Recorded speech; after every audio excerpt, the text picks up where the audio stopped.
All right, good evening. I'm going to call, that is loud. Try that. I'm going to call to order the April 8th, 2025 meeting of the Policy and Services Committee. Madam Clerk, would you please call the roll? Councilmember Stone? Here. Councilmember Liu? Here. Chair Binker? Here. All present. Thank you. And do we have any public comment tonight? Yes, we have one request to speak. Our first speaker is Jennifer L. Excellent, thank you. Welcome.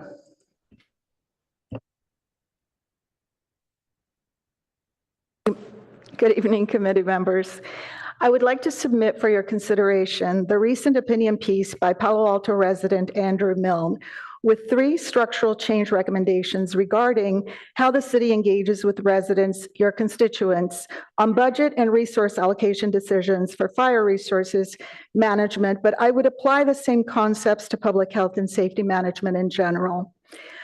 And I've left copies of what I'm referring to with the clerk. It's a proposal that I suggest can begin to help address growing concerns about what I will call community engagement on health and safety issues. It is 100% understandable that over time, different councils impact budgets and standards for managing health and safety. But in my observation, changes are poorly communicated. The city does not maintain longitudinal records or tracking reports of decisions made, and it invariably turns out that residents come to find out years later that the city's standards not only changed, but that nobody is on the same page, not on budget allocation choices, not on standards or performance metrics, if any, not on the history of the issue, not on trade-offs. Dr. Milne happens to be an expert on building high-performance teams, but his recommendations are because of his personal experience with the city's approach on the topic. And I note that a petition by over 700 residents on change.org was necessary to get the attention for fire resources concerns. Please add the topic of how the city engages residents on public health and safety to urgently help residents today and for the future. Why I care about the Milne opinion is expressed in a January 11th email I sent to council and the city manager regarding the city's priority setting process and consideration of performance measures, specifically regarding health and public safety, and this was prior to the concerns that came up to fire resources. One of the topics I raised in my email is how health and safety issues land on a public agenda, the main agenda, not a subcommittee, which presumes that the public would then have a better visibility of a decision, including a published staff report. But there is no clarity or direction about how an item makes the public agenda. So the irony is, how does the public raise the Milne opinion up for discussion? How does the city capture the growing interest in improving how the city handles safety and health issues with broad input from the people who most directly stand to be affected? I hope you will take a close look at his opinion, and later on in the night, you will be discussing boards, commissions, and transparency. I have a lot of problems because there is very little visibility sometimes what happens in these subcommittees. I know with a lot of experience in this committee, unless you know that your topic is going to be on the agenda, you would never know about the meeting. Thank you so much.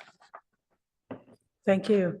Is there any further public comment? No, that concludes public comment on items not on the agenda. Thank you. All right, so we will close public comment on items not on the agenda and move to our action items section. Start with action item 1, Office of the City Auditor presentation of the Emergency Preparedness Wildfire Audit Report. Who will be presenting that? Actually, our city auditor will be presenting Online, okay. remotely. Excellent, thank you, and welcome, Ms. Murdoch. Good evening, committee members. Let me just get my screens in order here. Apologies. As mentioned, I will be presenting the Emergency Preparedness Wildfire Audit. I want to begin by thanking city management and staff for their assistance in conducting this audit. It was definitely a group effort and touched on many operational areas of the city. I especially want to thank the Office of Emergency Services, Fire, Utility, and Public Works departments for their time and assistance. Next slide, please. The objective of the Emergency Preparedness Wildfire Audit was to determine whether the city is working to prevent wildfires, and if the city is adequately prepared to respond to wildfires as part of the city's emergency management plan. Next slide, please. Wildfires are becoming an increasing threat to communities in California and beyond. In California, wildfires are fueled by a complex interplay of factors, including climate change, historical land management practices, and human activities, which all impact cities like Palo Alto, which are near and incorporate high-risk wildland-urban interface or WUI zones. In response to these risks, several city departments are actively engaged in wildfire preparedness, prevention, and response efforts, coordinating resources and community education initiatives to address these risks. In addition, the city partners with several regional agencies in neighboring cities, such as Los Altos Hills, Santa Clara County, and CAL FIRE, to implement emergency response plans. This audit assessed the city's efforts based on guidance and best practices from the Federal Emergency Management Agency, or FEMA, the National Incident Management System, or NIM, and CAL FIRE. FEMA's guide, Developing and Maintaining Emergency Operations Plans, highlights 5 key areas for communities to address related to emergency preparedness: prevention, protection, response, recovery, and mitigation. We focused our audit on the first 3 areas. Next slide, please. Our first finding is in relation to the city's efforts to prevent and protect the city from wildfire. While the city has made significant investments in and has strong programs aimed to prevent and mitigate wildfire risks, we noted some areas for improvement, including enhancing community outreach and engagement. In terms of prevention and mitigation, the city has made a significant investment in undergrounding distribution lines in the high-risk foothills WUI area. Downed electrical lines have been a cause of wildfires, and undergrounding these lines largely eliminates this threat, as lines cannot be damaged by trees or high winds. The city's utility began undergrounding efforts in 2021, and this work is expected to be completed this summer. This project includes undergrounding the city's main voltage distribution line, as well as its fiber optic cable. Much of the city's lines within the foothills WUI area will be undergrounded. The city has also installed weather stations in the foothills area to collect localized weather data, and this information is shared with first responder departments to determine if any actions are needed based on conditions. The utility also monitors regional weather and red flag warnings when fire conditions are heightened. The city's utility also has a public safety power shutoff procedure, which provides guidance for determining when the utility should de-energize lines to reduce wildfire risk and how best to communicate the information to the public. Finally, the utility has invested in forward-looking infrared cameras to detect hotspots where electrical equipment could be overheating, so areas can be treated before they become a problem. The city also has several programs to address vegetation management to reduce fuels that can exacerbate wildfires, including a line clearance program, which inspects and clears lines annually for the entire foothills area. We did note the 2 of the city's guiding documents, the Urban Forest Master Plan and the Tree and Landscape Technical Manual, need to be completed and finalized.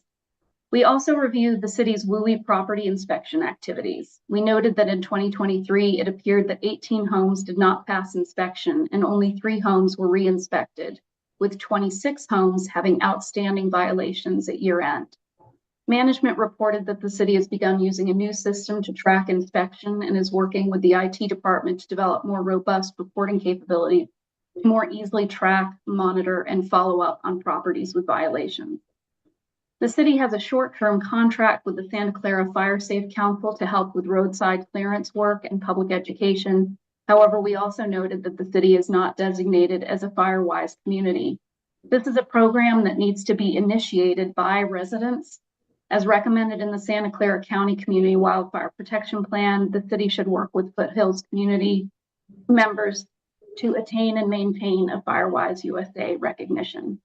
Finally, we noted that the city does not currently have a formal contract with CAL FIRE to help with clearing vegetation in the foothills area, but this is something they have helped with in the past.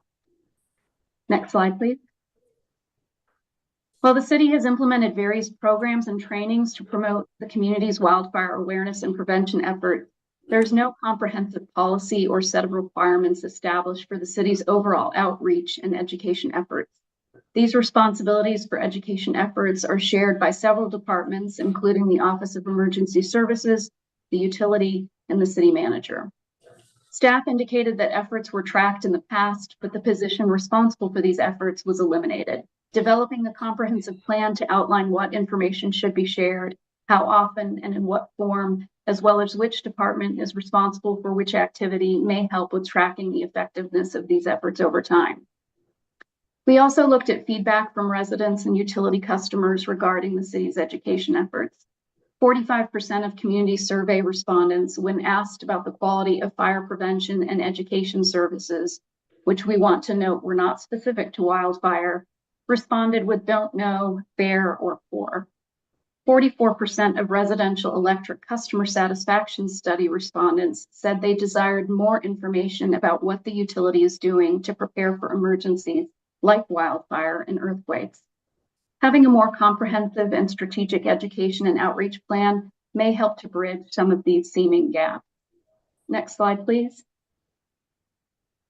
We recommend the city continue efforts to underground WUI distribution infrastructure and prioritize the maintenance and replacement of any utility poles remaining above ground in the WUI, update and finalize line clearance policy documents, continue efforts to better track and monitor WUI property violations to enhance enforcement, prioritize efforts to establish a FireWise community, including stakeholder engagement, formalize the contract with CAL FIRE to ensure service provision continues into the future, and ensure wildfire education and outreach plans document coordinated efforts between OES, fire, and the utility to ensure consistent and regular information is provided to residents.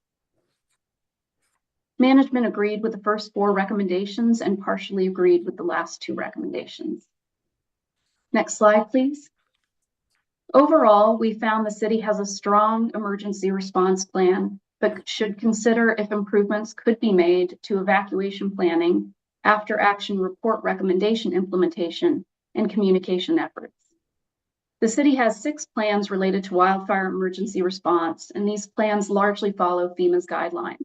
Both the local hazard mitigation plan and the community wildfire protection plan are also part of Santa Clara County's regional planning efforts. The Foothills Fire Mitigation Plan focuses on mitigating wildfire risks in the foothills area through targeted vegetation management and strategic planning. We also noted that several city departments proactively meet on a monthly basis to address and discuss any issues. A more detailed summary of what each of these plans covers can be found in our report, and the plans are also available on the city's website. We did note that some plans had not been recently reviewed or updated, and the revision history section of the documents was incomplete.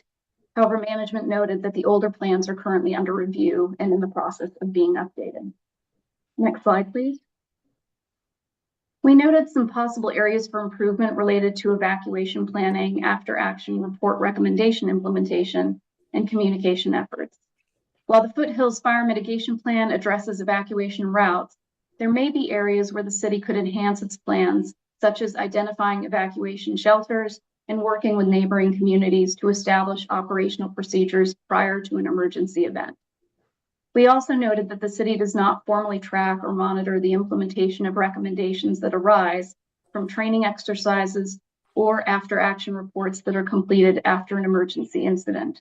A more formal process for reviewing recommendations and determining if they should be implemented and how quickly would help to ensure such information is retained and improvements made. The city has several methods for communicating critical information to its residents during an emergency, including the county's emergency alerting system. In 2023, an estimated 15% of Palo Alto residents were signed up with the alert system, and this increased to 17% in 2024. We noted that participation among neighboring cities ranges from 8% up to 29%, and we recommend the city continue to encourage residents to register for this service. Finally, we noted that while the city has strong partnerships with neighboring communities and agencies, these mutual agreements are not maintained in a central repository, which may make it difficult to track and monitor their status. In addition, a central repository may make it easier to share the information with key staff and stakeholders should they need to be accessed during an emergency. Next slide, please. We recommend the city incorporate a more comprehensive revision and review process for emergency plans and review evacuation plans for possible improvements, more formally track and monitor findings and recommendations from training exercises and after action reports, explore ways to increase resident registration in the county's emergency alerting system, and determine an appropriate solution for staff to more easily access, track, and monitor the status of all mutual aid agreements, including renewal deadlines and key content. Management agreed with the first 3 recommendations and partially agreed with the final recommendation. This concludes my presentation, and I will pass it to management for their response. Thank you. Thank you. Thanks, Kate. Chair, if you would allow me just a little bit in terms of the management response. Oh, no, I was going to turn to that. I was just going to ask who it was. So if it is you, please. Perfect. Thank you. Good evening, Kylie Nose, Assistant City Manager. And ultimately, staff wanted to, or management wanted to provide a little bit of additional context on this particular audit, given that this is part of a broader effort. The city has launched a series of public engagement and meetings to raise awareness on local wildfire risks and the importance of wildfire preparedness. This nicely aligns, obviously, with one of the recommendations of continuing and furthering our community education and outreach preparedness activities. Obviously, with increasing attention on this topic in light of the recent fires in Southern California, and you'll notice that in the staff report, staff provided a lot of additional context that perhaps you don't typically see in audit reports. And we really did that in acknowledgement of the broader conversation happening, including the activities underway as well. And so we really have, as a city, made significant investments, as the audit says, in trying to mitigate wildfire risks, and are continuing those efforts. Future conversations are expected to be agendized on this topic, so this isn't the last public conversation on wildfires that's expected.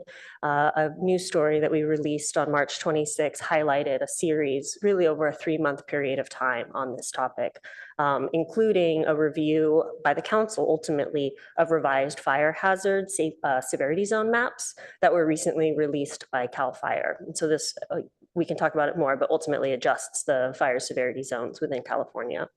So we just wanted to thank the city auditor for their work to study this really important area. If you read the details in the audit, you'll see the audit actually concluded prior to the events that occurred in 2025. Their period of study was through December of 2024. And then obviously they drafted and worked with us over the remaining few months. We do have staff from fire, utilities, OES, as well as our urban forestry teams. It is truly a collaborative effort to support this kind of preparedness activity online and in the chamber to support this discussion. Thanks, Chair. Well, thank you for that. And thank you all for being here tonight for this. It is a very important topic always, and it's certainly more top of mind this year. And I do appreciate the interdepartmental nature of both preventing and responding. So we appreciate all of you being here as a resource for that. Did you, at this point, want to say anything more about the partial agreements on the recommendations for the 2 parts, because I know, like, for example, on the prevention efforts, there were 6 recommendations from the auditor. The first 4 management agreed with, the next couple were partial. I mean, if not, I just thought if you wanted to provide any context on that. I think the action plan appropriately outlines kind of why the partially agree. So the areas where we slightly may differ, as an example on, let me see, on number 5. So finding number 1, number 5, formalizing the contract with CAL FIRE. I think staff acknowledged that we do agree having a contract in place would be, and a multi-year one at that, would be a best practice. But we also acknowledge the operational realities that CAL FIRE provides these services without contracts to many cities in the area. And so, for us to enter something like that requires agreement on both sides. So I think that's where, the action plans for those that are partially agree, we kind of outline where we may find challenges. Okay. And we may want to drill down on specific ones of those, but I just wanted to offer you that opportunity. Okay. I want to see if either of my colleagues have questions they'd like to ask before we go to public comment. Otherwise, we'll go to public comment. Wait. Why don't we hear from the public on this one, and so that that can inform our questions and discussion. So.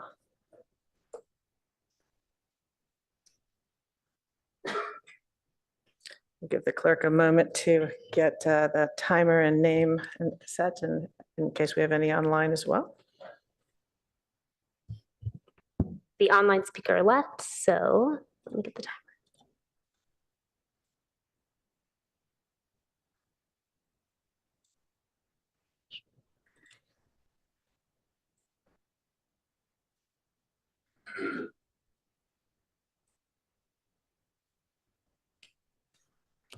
Our only speaker is Fred B. Welcome. Thank you. Very brief. It was mentioned here that referring to the staff report, none has been released or is online. It said it was going to be a late item, and it said it was going to be released on April 3rd, but up until this moment, no staff report was released. FYI. Would staff care to respond to that? Because I thought there was. Yes, the report is posted online. Again, it does require users to be familiar enough with our agenda management system to know how to pull down and then access. It is labeled late staff report, I think the Late title. packet report. Late packet report, thank you. So I'm looking at. Okay, thank you. Yeah, I was able to find that, and perhaps in the future, just reach out to the clerk's office and they could help with that if the public is having trouble. Thank you. Okay, so with that, let's bring it back to the dais. Who would like to start? We may have a few rounds on this one. Councilmember Stone. Great, thank you, Chair. Yeah, thanks to our city auditor and all staff working on this, especially our first responders. I really think there's probably nothing more important for us to be doing than of course public safety and this and try to mitigate the risks of wildfires. Since now it seems like we've now entered a time in California where wildfire risks are 24/7, 365 days out of the year, and the LA wildfires such a reminder of the dangers. Really glad to see that. I mean, generally the findings are really positive. I mean, I know we've been taking this seriously for the last several years, and staff has been working really hard to be able to mitigate those risks. And then always especially happy that staff or our public safety departments never push back on these audits and always accept where improvements can be made. And none of us are perfect, so as long as we're identifying where our weaknesses are and being willing to be able to grow is great. One, I mean, I think it goes, this is not really a question, don't really need to dwell on it. I think the best way too that we can make sure that our community is safe is by having fully staffed fire departments and a fully staffed Station 4, but that's another discussion. A few other questions that I have is just kind of a little more broad, and I'm sure a lot of these questions are going to be for the fire department, whoever wants to answer these questions. I guess the first one, what have we learned from the LA wildfires, and how is that informing what we do now? And I'll kind of tie that into another question that I have regarding these emergency plans that have been several years, some of them approaching 10 years, since they've been updated. And I'd imagine we have learned so much from these wildfires that there's probably a lot that can kind of go into some of these updated plans. It kind of sort of reminds me, I've always heard that every time there's a plane crash and we get the data from the black box on an airplane, we actually become so much safer societally, because then we get to learn what went wrong in that plane crash. I'd imagine we're doing the same thing with the abundant wildfires across the states as well. Learning what those communities, where they struggled, and how we can prevent that here in Palo Alto. So I'll just tie those two questions together. What we've learned from those fires, how we're going to use that to help us now, and then and tie that into those emergency plans. Sure, I'll ask Fire Chief to help with the first one, and then I suspect our Chief Duker can help us with the plans, the status of the updates and the like. Okay, good evening. Gio Blackshire, Fire Chief in Palo Alto. Thank you for the question, Council, for regarding what we have learned from the LA fires. I think, that's a great question because there was so much to learn, right? But if I had to really wrap it up in the interest of the community, I think it's awareness. I think it just brought the level of awareness, as you said, typically we had a fire season, and now the term among professionals, we just say a fire calendar, like where in the calendar year is the state most susceptible to burning. And so, once that happened in LA, and the time of year that it happened and how extreme the fire was, the community, and not just in Southern California, but all over the state, is asking, how prepared are we? What do we need to do to be prepared in an event that's unexpected like that? So what I hope is that we get more engagement from the community, a higher demand from the community on the education piece, a recognition of the work that we're doing to be prepared and preventative in these measures, because really when it's not burning, everything's kind of under the radar, right? There's a lot of work going on. We do within the city and our partners within the county. We're doing exercises every month as it relates to the Santa Clara County Mutual Aid System. We do an annual drill and exercise with the county agencies as well. That's very large. But now I think it's just going to be, as you see, when we do the one this year, there'll probably be a lot more media there than it was in prior years, because they understand that the public wants to know, how prepared are we? What are we doing to prevent these resources? And how do we keep our safe? And I think the community is going to ask, what can we do? Because I always talk about the emphasis on the role that the community plays in our success, meaning prevention efforts and being tight community members, making sure your neighbors are prepared, and also mitigating the loss of life by being prepared to how to evacuate. And key word is also notification. And I think we'll see an enhancement or an increase on how our residents and community members are tied to notification resources that we have in place that are available online, to say, because if, in the middle of the night, how are you going to be notified to evacuate? And if you're notified to evacuate, are you prepared to, do you have your most valuable possessions ready to go? And do you know the fastest way to get out of there? So that was a long answer, but the short of it is community awareness. I think that's what we really learned. No, it was a great answer. Thank you. And you brought up a couple of my other questions and addressed some of my points, which was great. So I don't have to talk much more, but just a couple of quick follow-ups then on the community education and communication piece. One thing a couple of weeks ago, I was driving along Page Mill up towards Skyline and saw a lot of signs along the road regarding kind of evacuation routes and information related to wildfires. And I think it was either Los Altos or Los Altos Hills that put those signs up. I know we have a lot of residents up there, not sure if that information then becomes, would it be redundant if we were to have that information, or is that information very specific to those residents and different than what Palo Alto residents need? So kind of also curious how we are targeting those who are in the most vulnerable parts of the community.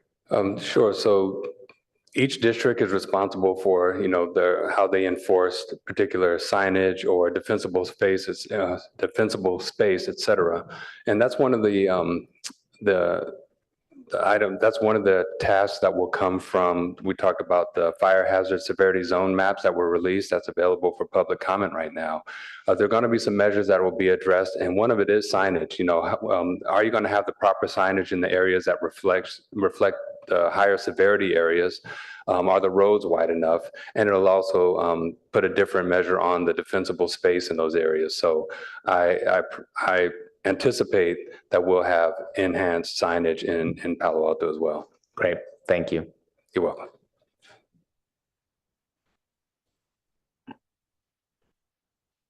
Thank you, Chief Blackshire. Good evening, Honorable Chair and members of Policy and Services. OAS Chief Duker here to address Member Stone's questions about the plans. They're kind of multifaceted. So I want to thank the auditor and the audit staff for taking a thorough look. As you alluded to, Member Stone, we welcome input and we certainly like to have a fresh perspective. I think a few things bear consideration. First of all, a lot of the things that are in the audit report where we might partially agree, and even many of those we fully agree, we as Palo Alto, we the city, and certainly as first responders, and you just alluded to this in mentioning signage, we don't have sole control. Everything in our wildland urban interface, the WUI, is multi-jurisdictional. In fact, for those who haven't paid close attention, in general, all of our evacuation routes touch San Mateo County as well. Even Page Mill Road, there's a segment of Page Mill Road up near Skyline that's actually in San Mateo County, and then Skyline and certainly Alpine Road, Sandhill Road, and a lot of the other bits, including a little segment of our Arastradero, all in San Mateo County. So any efforts that we have to improve, we can do a great job as the city of Palo Alto, but we would fail if we don't partner with our allied agencies, especially our adjacent county. That's point one. The CWPP, the Community Wildland Protection Plan, and the Emergency Operations Plan are on a normal revised cycle. The city controls the EOP, and we were slightly delayed because of the pandemic. And even more delayed was the county emergency management, their EOC, and the county fire district basically extended their normal routine planning updates because of staffing issues and frankly, lack of resources. So you will see coming on your agenda by the end of this calendar year, probably much sooner than the end of this calendar year, updates to both the Emergency Operations Plan and the CWPP. As Assistant City Manager Nozay alluded to, we have those under current review and they're actually nearly done. Both those plans, like the CAL FIRE fire hazard maps, are going to go up also for public comment, even though not legally required. We thought in the interest of transparency and education, we'd do so. I hope that addresses your question. It did. Thank you. And then, Chair, just if I could do one more follow-up of staff of something that came up again on the communication piece, and then the audit found, which I thought was a bit alarming, that only 17% of residents have signed up for county's emergency alert. Seems like that's what we would rely upon, right? What most residents would rely to get this information. I can take that if you'd like. So so there is the opt-in alert SCC system where we aspirationally we'd love 100% of our residents do that. If you look at our peers such as Mountain View and other cities of our same size, we actually are above them. Off the top of my head, smaller cities had higher signups. Just anecdotally, it's easier to do. We're roughly double the county-wide average. That's not saying that we shouldn't do better. Au contraire, we should do a lot better. But people, no matter how much education we try and marketing, we're not getting a lot of uptake. As the auditor alluded to, in the past 2 years, we came up 2%, and that was with a lot of effort trying to educate people and get them to sign up. So it's important to understand there are three mechanisms through which the public would be informed of the need to evacuate in the wildland urban interface. Alert SCC is certainly one. That's the so-called reverse 911. In the old days, it presupposed that people had a landline and they would literally take the White Pages database and the county 911 system, and we would have access to that, and we would be able to robo dial everybody. Obviously, those days are done, so now it's an opt-in system, and we don't magically have everybody's cell phone, which leads to the second mechanism of how we do mass notification, which we experienced most recently in the somewhat unintended tsunami warning that came out from the state a while ago. And that's very illustrative of the weakness of this, also known as WIA, the Wireless Emergency Alert System. And that is something you don't opt into. Many of us receive a text from the Highway Patrol about a missing child or something of that ilk. So you don't opt in. The state, usually state OES or another agency, would push that out for something more major. And we in Palo Alto have the ability to issue those alerts, as do others around us. The other mechanism, and Chief Blackshire alluded to this, it's a combination of people being aware themselves. So using apps, there are many apps, and we as a city don't obviously recommend any particular app, but There's Pulse Point, which is pretty well known. There's also Watch Duty, which is more specific for wildfire. So people can be informed, and we have a bunch of resources up on our cityofpalto.org/stayinformed webpage. And particularly for those in the wildland urban interface, I'll just mention /wildfire. So City of Palo, by the way, .gov as of tomorrow, cityofpalto.gov/wildfire. Great resources there about how people can stay informed. And then the final mechanism, and we've seen that most recently in Los Angeles, is rangers and other public safety, law enforcement in particular, with public address speakers on vehicles and knocking on doors. It sounds old school and primitive, but when push comes to shove, that would be one way to do it. So I hope that is a comprehensive way to answer. A lot of gaps, a lot of incomplete answers, I realize, but that's where we are with state of the art. No, I appreciate it. And have we ever done a utility insert on like the county, like a QR code? And when was the last time we did that? Ooh, I don't know the last time we did it, but we have in the last year done that. And we usually do a push as we're approaching wildfire season with a, generalized preparedness campaign. So I know over the last year, we, as Chief Duker said, we did add, I want to say maybe almost 7,000 subscribers to that citywide, but that was with a concerted effort and moved the needle about 2%. I think too that we do it for flood season. So there's a utility mailing and same idea, right? Yep. For alert SCC. Yeah, I think definitely tying it to when people are particularly focused on these events, especially, if there was a major flood somewhere in the state, being able to try to get this information out or another, God forbid, another fire across the state, to really try to push this out. Because I think that's when people are really fearful and will then at least push them towards signing up. Okay, I'll stop there. Sorry, I went over my time quite a bit. Thank you. And thank you to the chiefs and staff, of course. There's a lot to be proud of going back many years.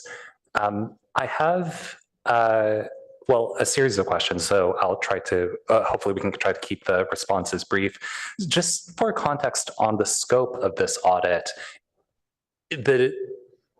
I heard that the period kind of ended in December 2024, but then there were some learnings or modifications incorporated from the LA wildfires. Can you talk about just how updated this is post-wildfire, LA wildfire?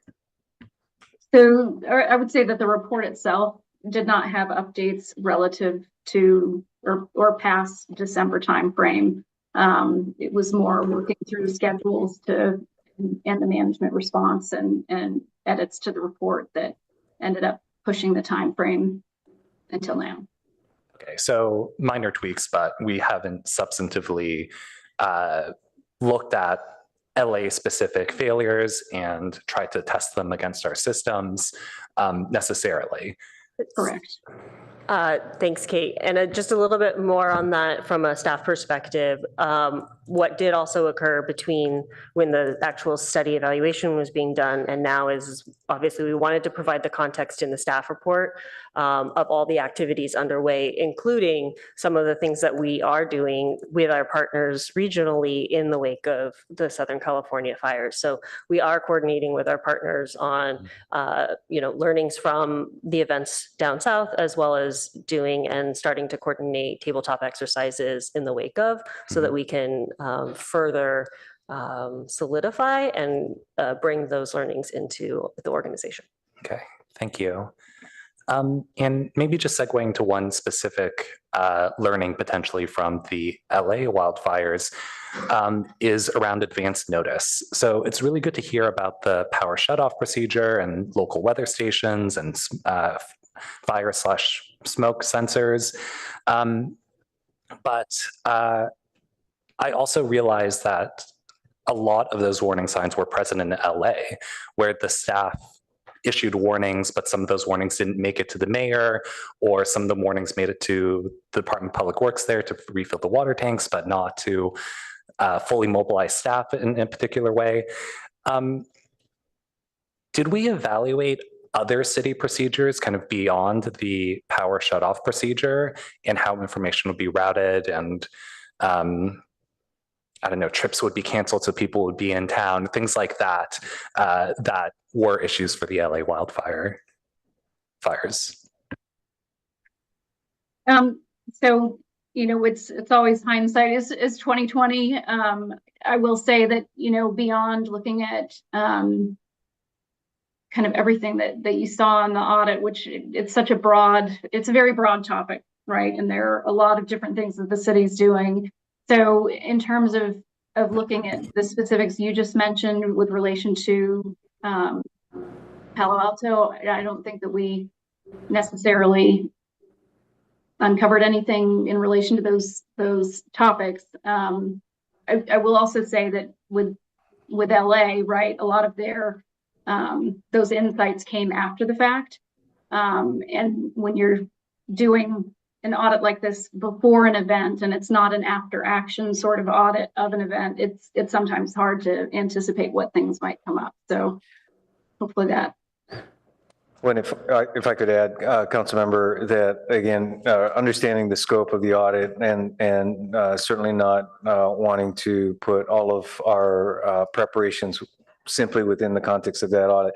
I think one thing that you can take some heart in that I would share as someone who's come from much larger organizations is that, and again, not to second guess specifically what happened in LA, but by virtue of the fact that we are a smaller organization, our communication happens much more person to person. And I can tell you as an example that whenever there are expectations of potentially at-risk weather, that our Office of Emergency Services does an extraordinary job in keeping all of our leadership, our city leadership informed. And we are in communication whenever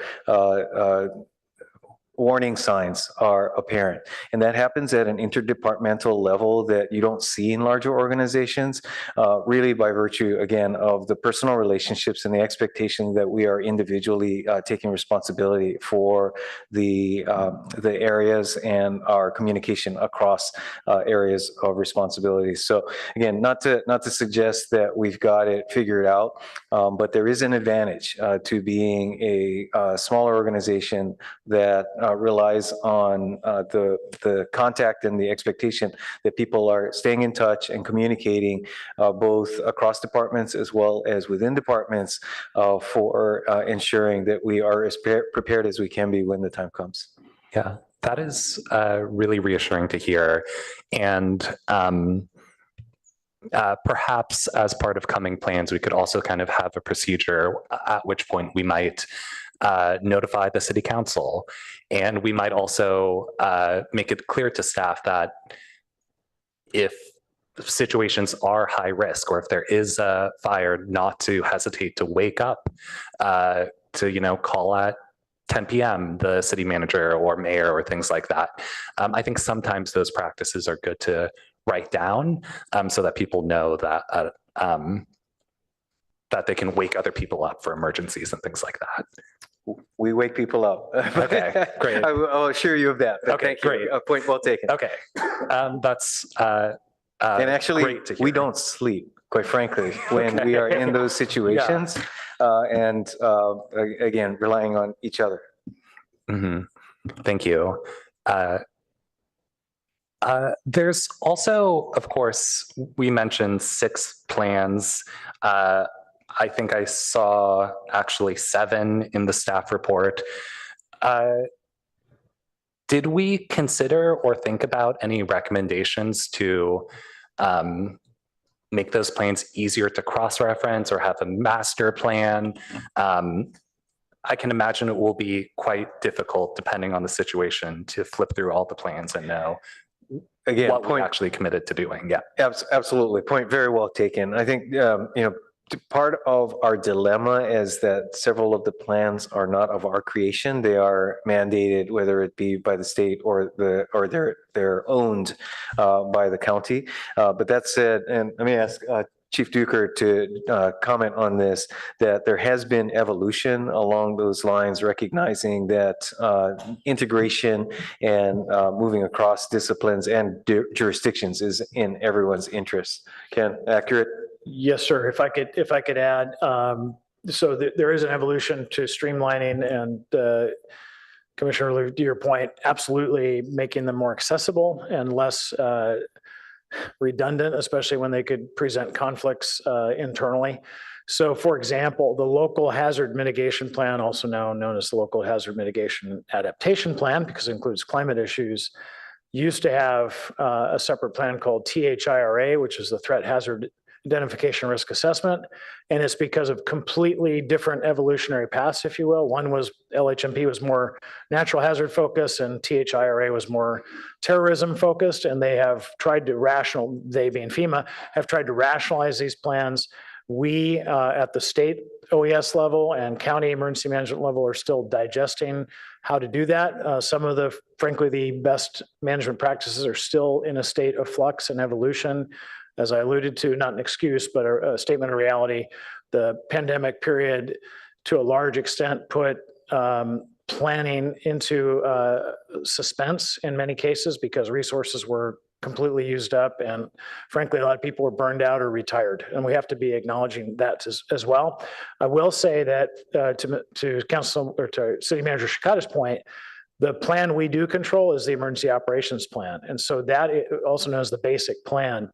That is the overall framework for the elements that the city is legally required to do, and also that we as a community have identified that we want to do better or superior in, and that includes public notification. In the context of wildfire, if I could just hit the point I think you were asking, you can't do notification if we, as the first responders, don't know what happened. So early detection is actually the really key thing. And so the N5 sensors and the utilities, cameras, and some of these other bits of technology that are starting to propagate, Internet of Things, for example, are really beneficial because we cannot warn anybody if we also a priori don't know ourselves. Thank you. Chair, I have one more question and also one more quick question. Okay, so I'll squeeze those in. The report didn't extensively describe collaboration with Stanford. I think Stanford's mentioned in a couple of places, but not in great detail. And of course, they're a huge stakeholder. They own the land on both sides of some roads that people may need to access during emergencies. They also, I think by reputation, have really good land management practices that we might want to contract with or learn from. So is there anything notable about Stanford that we aren't considering here in this audit that we should or that we should try to improve? Yeah, I think for the good of the order, it'd be helpful to understand, first of all, we, the city of Palo Alto, are 911 for Stanford. They have their own campus police department, but a lot of the wildland that is Stanford University owned is actually, well, all of it in the county of Santa Clara that's in the city limits of Palo Alto is actually primary response by our fire department, ambulance as well. All of the evacuation routes, outside of the Big Dish area, right, that are Stanford land within city limits of Palo Alto are ours. I think to answer your question, we have an excellent relationship from a public safety standpoint and an emergency operations standpoint with the university. They have major roles in working with us in every aspect, including land management and best practices and technology.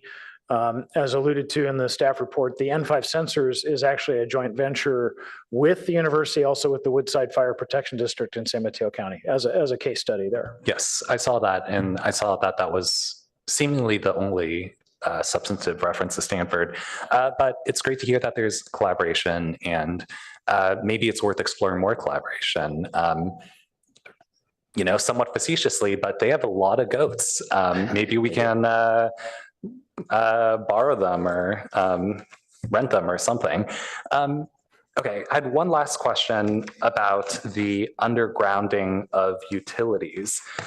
It was interesting to hear that the plan was to underground 182 out of 203 total poles, whereas I had maybe not considered the detailed numbers and assumed that the undergrounding was really focused on the main high voltage transmission line, but it seems like we're actually going to get almost all of the poles.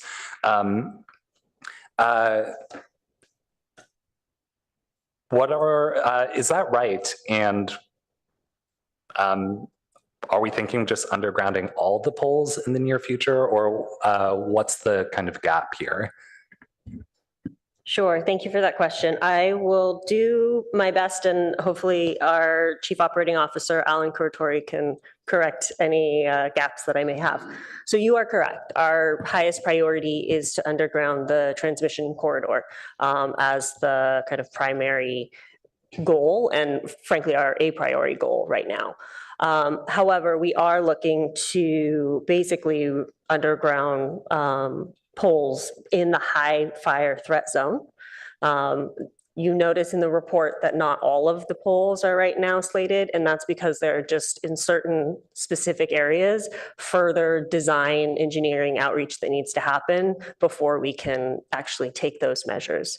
But ultimately, it is the goal to underground even the distribution poles. And if we're unable to do that, to harden the system. I will let Alan chime in, but I think I got everything. Yep. Yes, Alan Kurtoy, Chief Operating Officer for Utilities. Kylie is correct. I did want to point out the poles outside of that area are actually outside the city of Palo Alto and in the lower threat zone. So the city has prioritized all the poles in Palo Alto that were in the highest threat zones. And we'll be looking at those other poles in the future to look at hardening or other measures we can take to increase reliability and protection for the community. Great, thank you. It's good to have that context. Hopefully we will, in the near future, not have to actually preemptively shut down power when it is all undergrounded. So thank you so much. Thank you. And I just want to add my appreciation to staff for putting themselves in positions to respond when we have these crises, whether it's the management that's up all night, whether it's the people putting their bodies out there during wildfires to knock on doors to help put them out, whatever it is. It's really just in some ways the ultimate in personal and public service to keep us safe. So just, a big thank you from us for what you do to do that. Couple additional questions that haven't come up yet. I don't think I saw anything, and I didn't hear anything tonight about prescribed burns as a method of prevention. And I'm just curious, do we have any need to do that in Foothill Park? Do we have concerns about our neighbors doing it in the foothills? Who's in charge of that? What do we think? What happens? What's the status?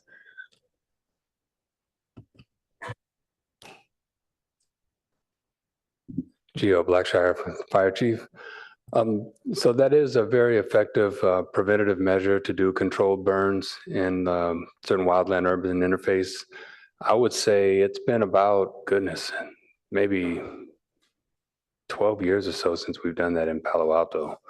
But it's always a matter of, resources, having the appropriate staff that are trained to conduct such exercises, the condition and the time of year, the condition of the fuel and the time of year. We've had several planned burns for training purposes, which is, to actually train with live fire is most beneficial countywide, but year after year that's been interrupted with either fires that resources are responding to, or the conditions just aren't appropriate to hold such an exercise.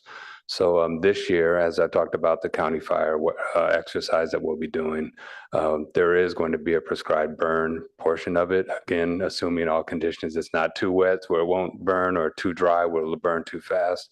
But we haven't been able to do that in Palo Alto for all those reasons. Either conditions of the fuel or the resources to conduct such that exercise were not available, because it's not just like something we could just do. You actually have to have certified people several to take different positions in that type of exercise. So it's always observed to see if we can do it. We don't ignore the fact that it is an important exercise that can be conducted, but if the conditions aren't appropriate and the resources aren't available, then we have to put it off till the next year.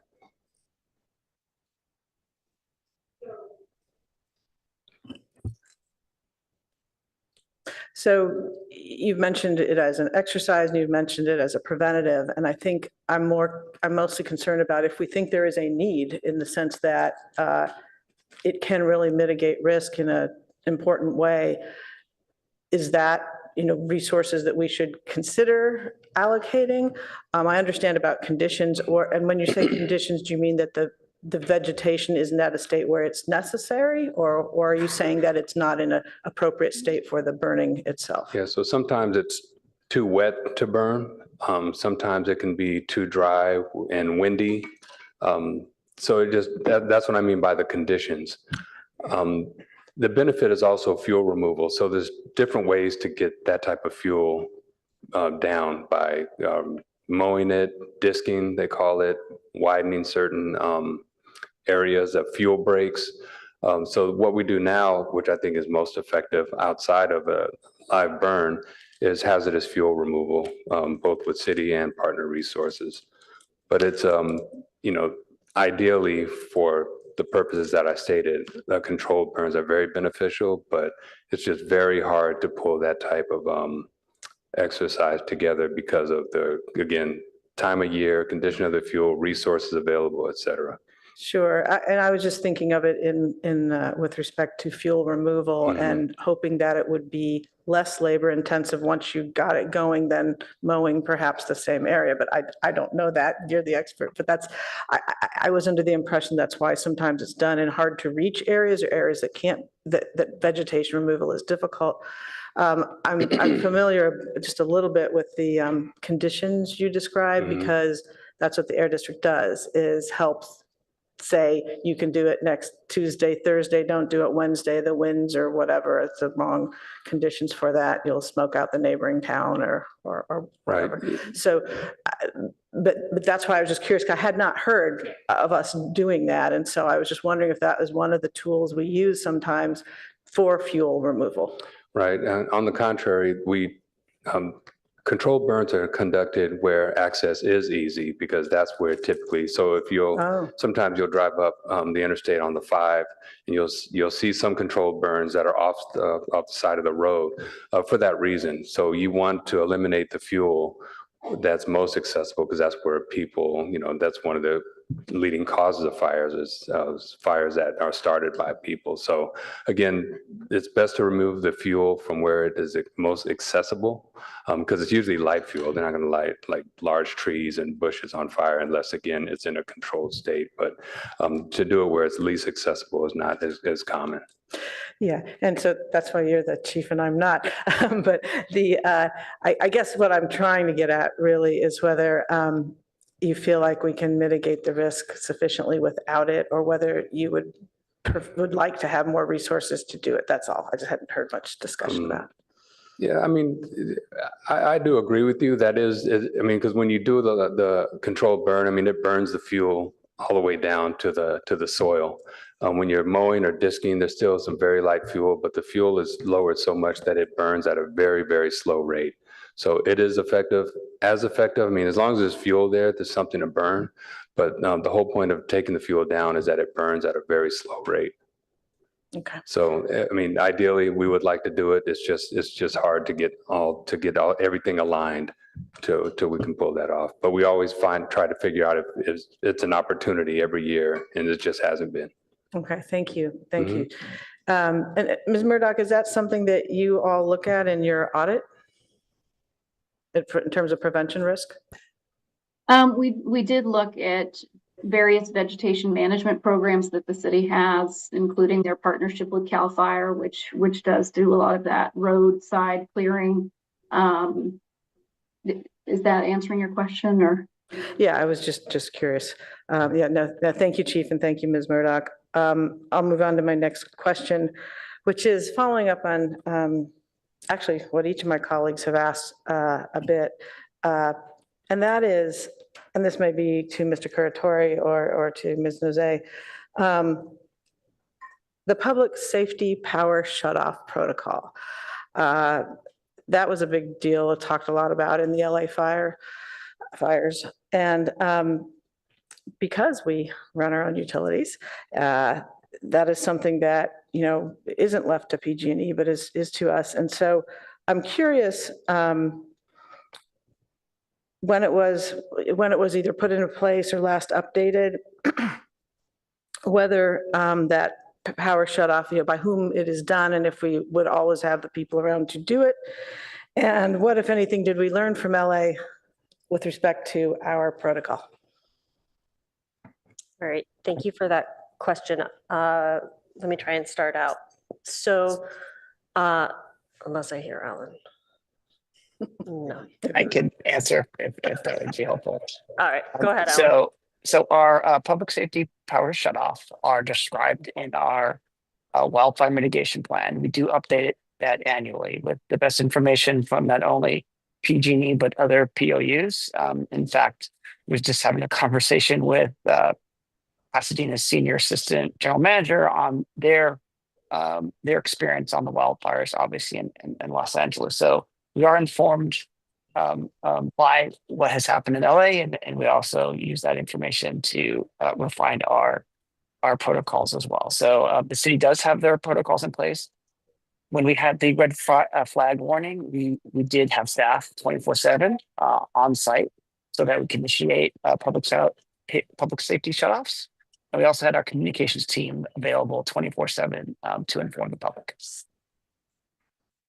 Great, thank you. And just on that plan that Chief Operating Officer Curatori was talking about, we do bring that annually to both the UAC and council, either as an information item or a consent item. Thank you, that's helpful. And then just for my education, some of these terms are new to me, and I think it was finding one, recommendation 4 was prioritize efforts to establish a firewise community. And staff notes that the PAFD is working toward a long-term contract with the Fire Safe Council. And there's also interest in attaining the Firewise USA recognition. So can somebody put those together to me? It seems that the Fire Safe Council contract gets us toward a Firewise community, and then somehow or other we could get a Firewise USA recognition, and I'm not sure what the benefits of that are, but if someone could put those 3 terms together, I'd be grateful. Fire Marshal Jasso will come help us with that. Thank you. Thank you, Fire Marshal Tammy Jasso. And I just want to make sure I understand your question. So you want to know how the Fire Safe Council relates to the Firewise Community Program? Yes. So the Firewise program is a program that is initiated by the residents, and there's a series of steps that have to happen and a hazard assessment that needs to be done. And the Fire Safe Council has staff that can help people through that process. They could help educate the residents. They have staff members that are trained to do the hazard assessments. And so they can really help facilitate that and educate the residents to guide them through that process. And so that's kind of how they fit in. And since the LA fires, they have several requests for Firewise communities. It's not like Palo Alto as a whole would be a Firewise communities. It would be sections or communities in Palo Alto, for example, up in the foothills, certain areas up in the foothills. It could be as few as, 7 or 8 homes, or it could be, larger areas. So Fire Safe Council would just help with that. That's very helpful. I had heard that it was initiated by residents. I just couldn't put this together. We're contracting, but I get it now. Thank you. But then this Firewise USA recognition, what comes with that? What's the import of that? So it's a process that they'll go through, that they submit to the NFPA. and then they receive a certification that they are a Firewise community. And it's a plan that it spans more than 1 year, and they have things that they do every year to maintain that certification. And the benefit of that is, well, one, a safer community, and education for the residents, but also now many insurance companies are giving discounts for Firewise communities. So that's another incentive. That's good. And we didn't even touch on insurance tonight. That's a scary issue right now. No, thank you very much. That is very helpful, and I'm glad we're pursuing that. So, Thank you. okay, my last question is just a general one, which is there anything else that didn't come up either in the audit and our discussions that staff would like to see us do for fire prevention or wildfire prevention and response? That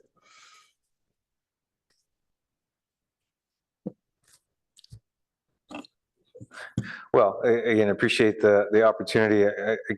My comment would simply be that this was a comprehensive review, and we appreciate the efforts by the city auditor. As has been noted, one of the major areas ahead of us is to continue the community engagement, and to the extent possible, really to use this discussion, this opportunity, this moment in time to maximize the active participation by residents. And so through the course of the multiple community meetings that Assistant City Manager pointed out, we will try to leverage that as much as possible. That's great, much appreciated. Anything else from my colleagues? No? Okay, well, that was a no, right? Nope. Okay. Yes. Yes, it was a no. All right, well, with that, our sincere thanks to staff for being here tonight and for all you do every day. And thank you for from Ms. Nozayan, Mr. Curatori, and from our auditor on this very important item. Motion to. Oh, do we need a motion to recommend to council that they accept or the audit? Yep, they approved the That they audit. approve the audit. Okay, good. Are you so moving? So move. Second. Excellent. Someone's got to keep me on it. Chair Vinker, Yes. Councilmember Stone, Yes. Councilmember Liu, Yes. motion carries. Excellent. Thank you. Okay, so let's move on to item 2. Recommend city council approval to extend the deadline for several FY 2024 audit plan and FY 25 audit plan task orders. I take it that is Ms. Murdoch again. That is correct. So basically I'll keep it pretty short and simple, but several of the task orders from the FY 24 audit plan technically expired at the end of December. Most of the work was complete, but some work like the wildfire audit clearly is continued. And so we just wanted to, formalize that and get approval for extending the deadline on those audits and through June 30th, 2025. And then for the FY 25 annual audit plan, those task orders were approved through June 30th, 2025. But again, anticipating that some reporting will need to go past the end of June and into the fall, we'd like to extend those task orders until October 31st, 2025. And so these extensions will have no fiscal impact. And if we go to the next slide, you'll see which audits were kind of outstanding from the FY 24 audit plan. Several of these have already been reported on, but they were reported on after December. And then the next slide will show you the FY 25 audits that.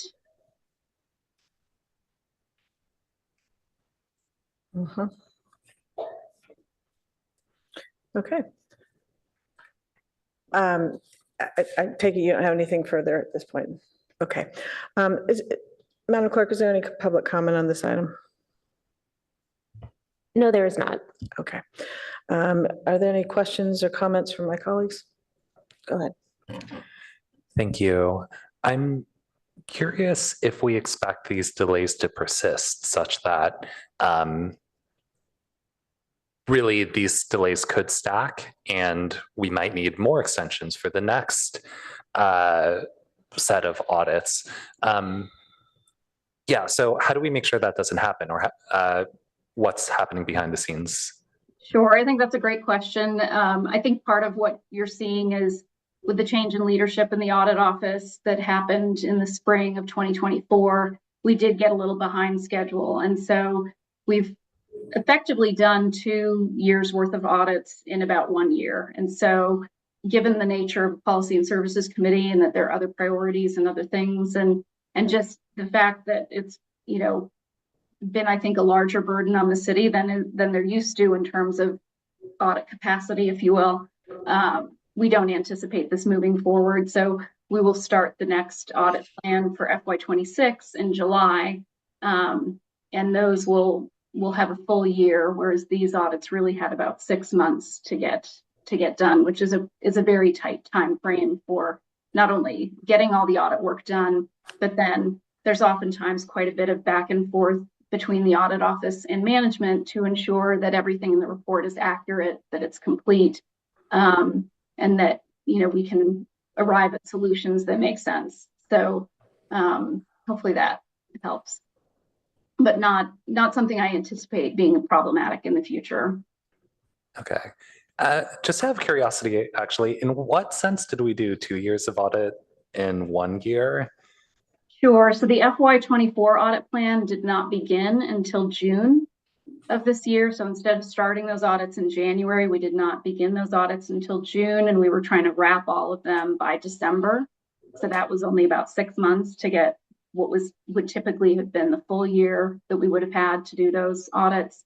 And again, when we came out with the FY25 annual audit plan, that those audits all began in January, and we were hoping to get them all wrapped by June. Again, most of the work will be done, but we anticipate that, you know, it's very difficult to give these audits the time and thoughtfulness that I think they need at Policy and Services if we do more than, say, 2 audits per Policy and Services Committee meeting. And I know that the city also has other very important priorities and items that they need to bring before this committee. So it's really, some of it is a timing issue, and but hopefully that. Yeah, if I could also just like to reinforce a point that Ms. Murdoch alluded to, which was the organizational ability to respond to multiple audits going simultaneously. It may not be obvious, or maybe it is, but in any case, worth noting that with any one of these audits, there are significant information requests that come from the auditor and must be fulfilled by staff. And so, using as an example the wildfire preparedness audit you just heard, fire department, emergency services department, public works, utilities department, all needed to both receive and respond to information requests from the auditor in order for the auditor to do their work. So when there are multiple audits ongoing, either simultaneously or in close timing, that does put a strain on our ability to respond. So don't want to suggest or don't want the committee to have the impression that it's a direct indication of the auditor's office, and that's happening independent of the administration's ability to respond to those requests. Thank you. That's good context and history and catches me up on this item, and I don't have any other questions. All right, thank you. Well, did you have any? No. I was searching for exactly what the staff recommendation was on this, and my PDF Adobe froze, so I can't find it. So if someone would like to find it, make a motion, I will shut this down and try to get back in. I could read it to you if it's helpful. I've got it. Got it. Okay. I'll move the staff recommendation to extend the fiscal year 24 task orders from December 31st, 2024 to June 31st, 2025.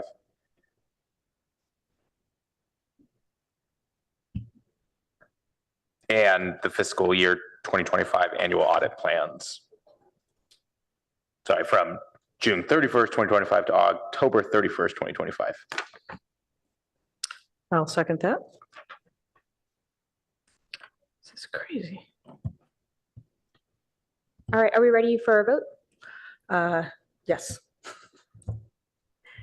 Councilmember Stone, Yes. Councilmember Lou, Yes. Chair Vinker.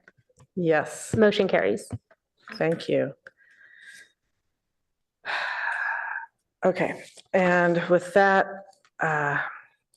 we will move on to action item 3, update discussion and potential direction regarding state and federal legislation, executive orders, and other regulatory and funding activity.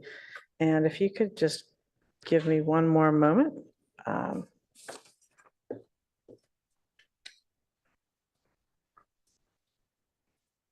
Okay, turn to staff for a report on this one.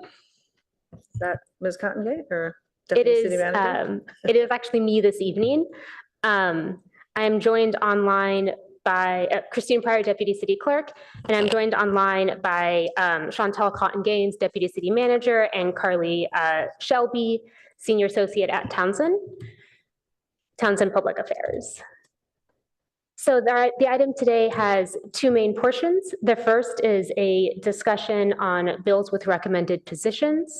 I will note that these bills are all in line with the council adopted legislative guidelines. So no action is required from the committee unless there is disagreement on the recommended positions.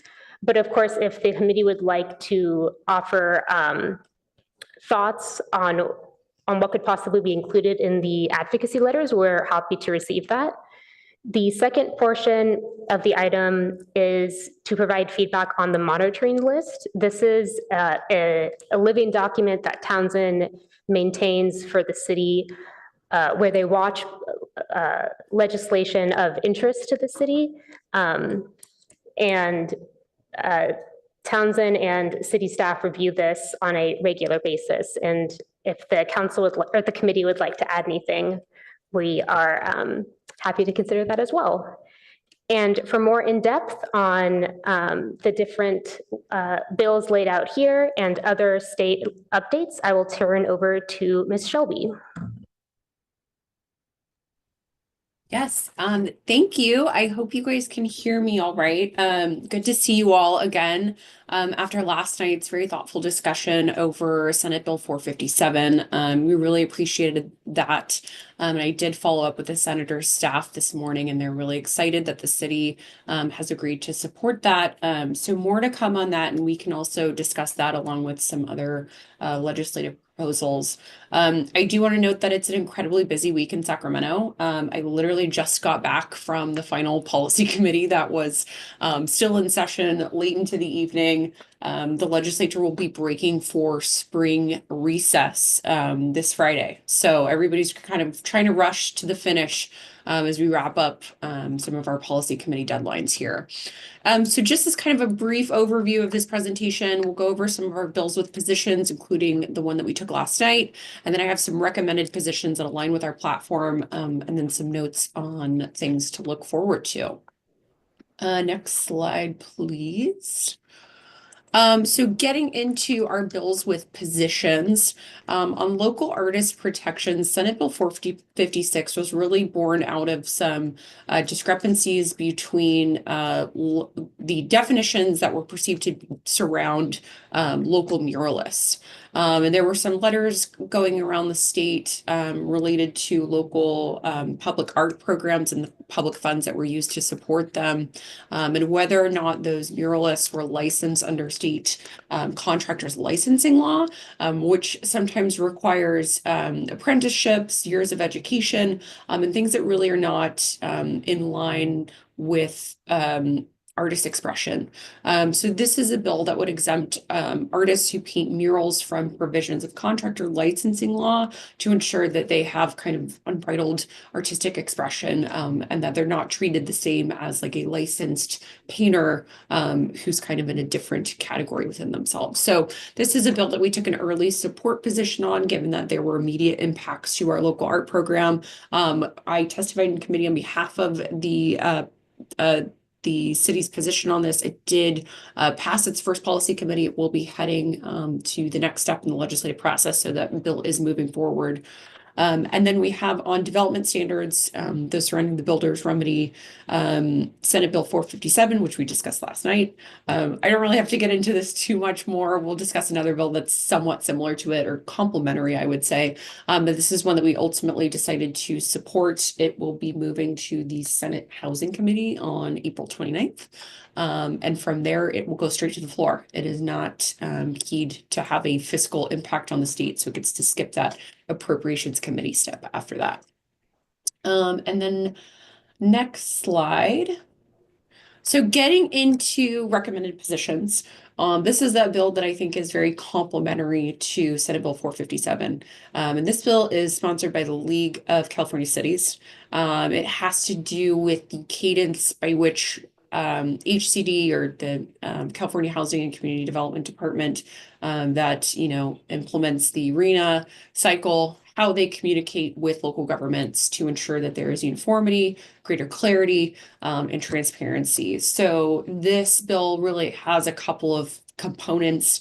It improves planning timelines for RENA cycles by increasing these timelines by 6 months. So cities have to submit their elements a little bit earlier, but it also means that HCD has more time to review them and has more dialogue between local governments to ensure that we're not really caught in the lurch of, we're approved, going back and forth with some of these edits that they need to see in order for cities to become compliant. The bill requires greater clarity and transparency between HCD.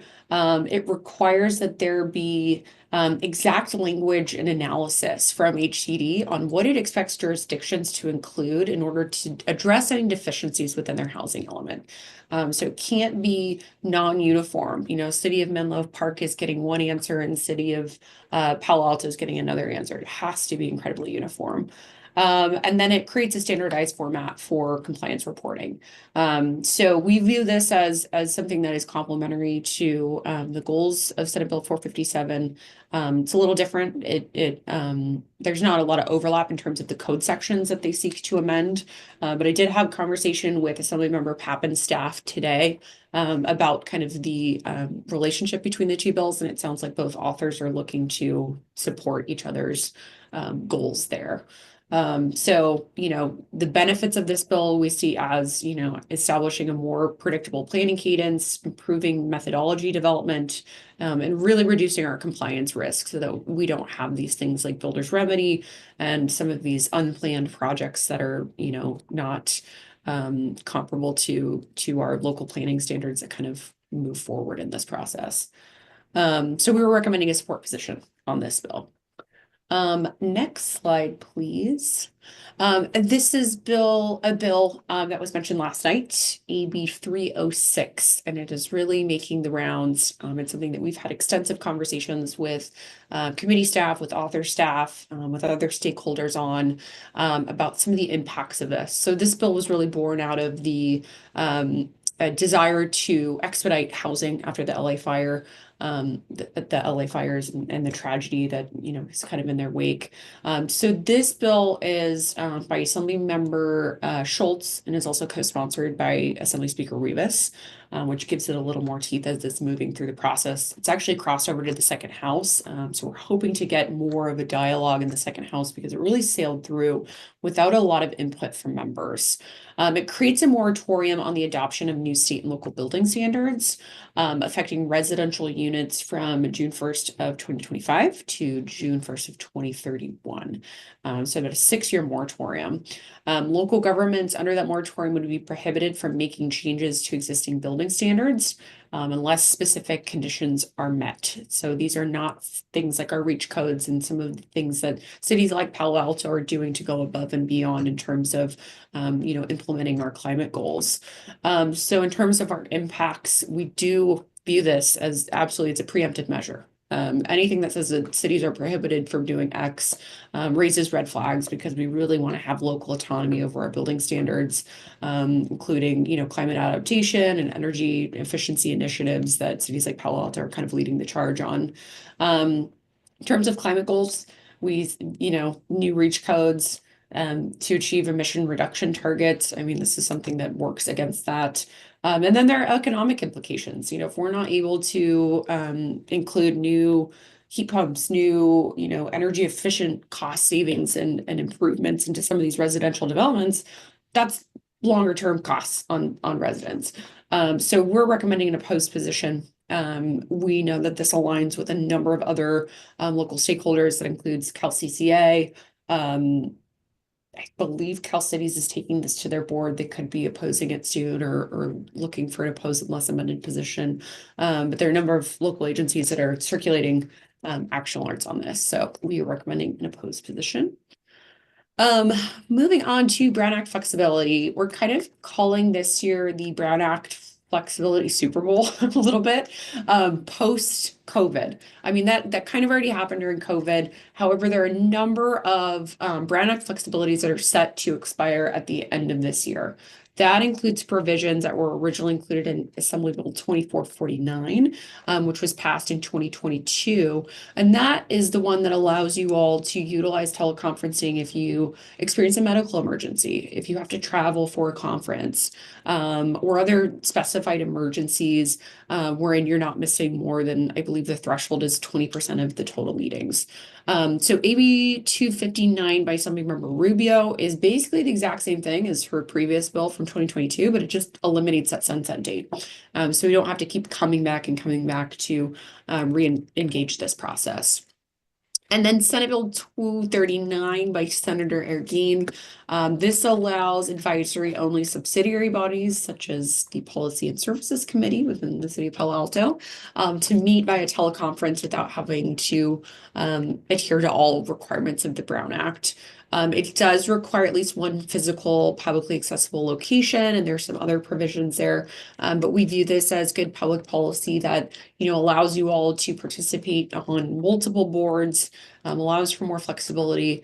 And, we're hoping to pass these this year. So we're recommending a support position, given that it aligns with our platform. And then next slide, please. So kind of getting back to the Brown Act Super Bowl part, happy to talk about this more in depth, but I just want to flag this as something that we're actively engaging on behalf of the city. We've had extensive conversations with city staff about some of the unique circumstances that impact Palo Alto versus other communities.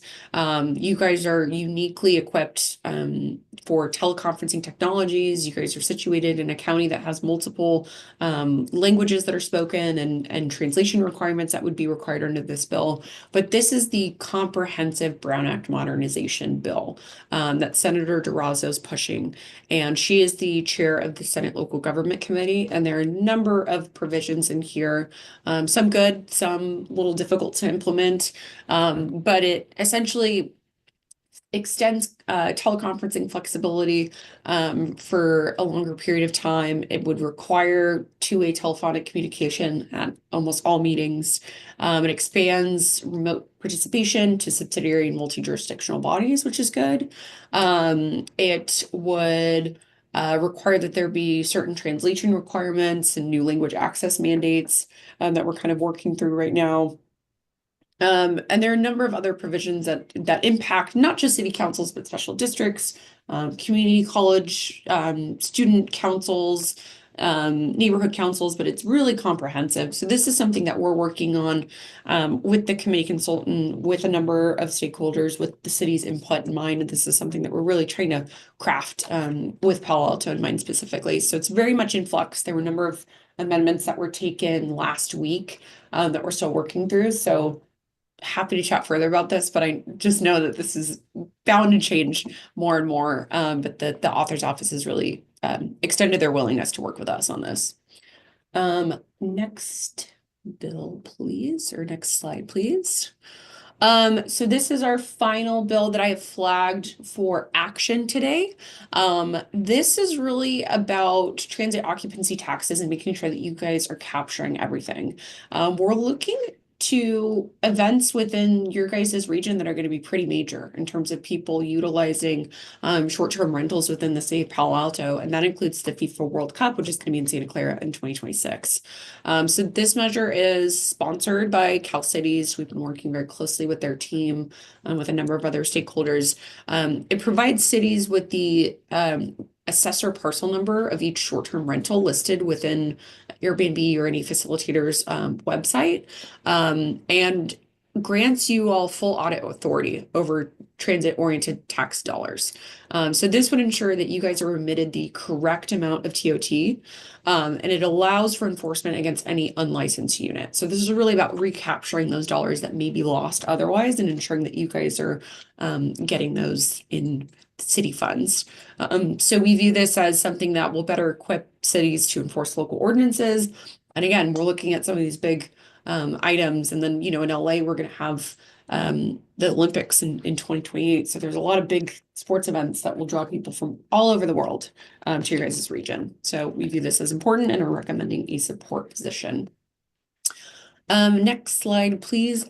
Just looking at the state budget, and this thing, happy to talk about some of the federal dynamics that we're seeing. I mean, I know that there was a interesting slew of executive orders today that were released related to coal production and kind of thwarting California's energy production and, autonomy over our energy regimes.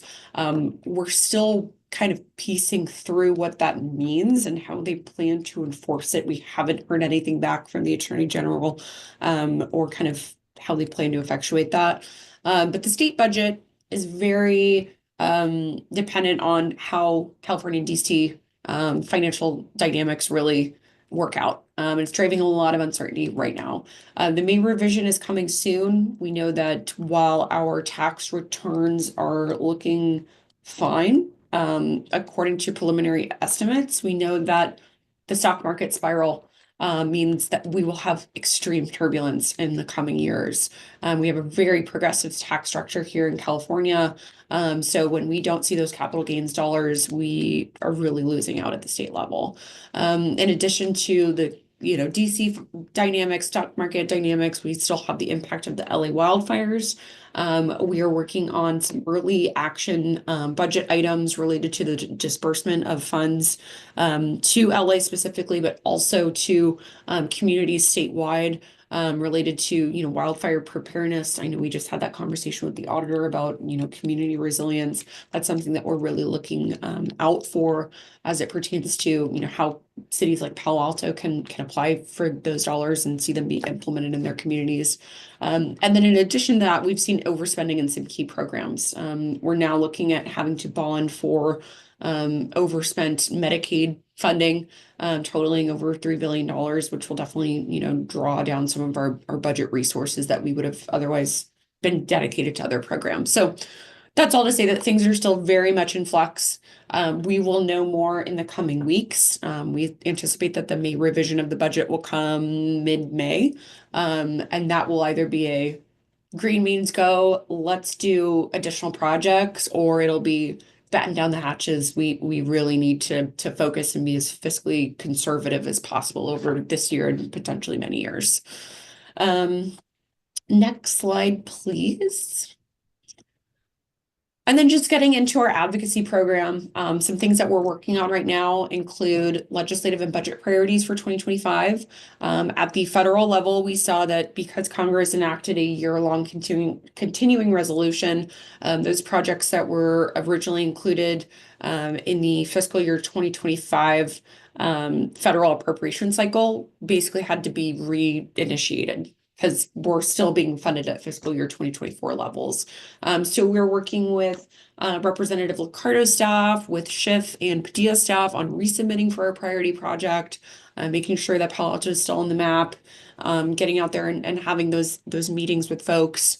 Our grants team is really focused on funding advocacy, but also the protection of a lot of our existing federal funds that we just don't have in hand yet. And this is something that we've seen up and down the state. A lot of local agencies have, pre-awarded grants from either the previous administration or from, previous timeframes before the current administration has kind of done what they've done.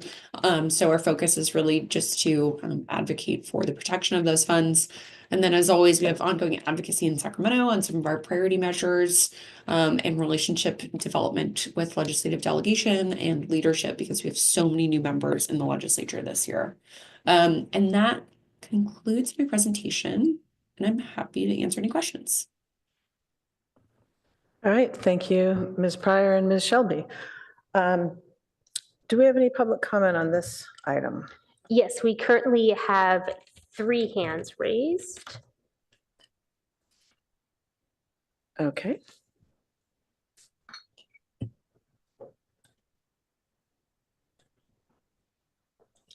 Right. Our first speaker is Debbie M. Debbie, you should be able to unmute yourself.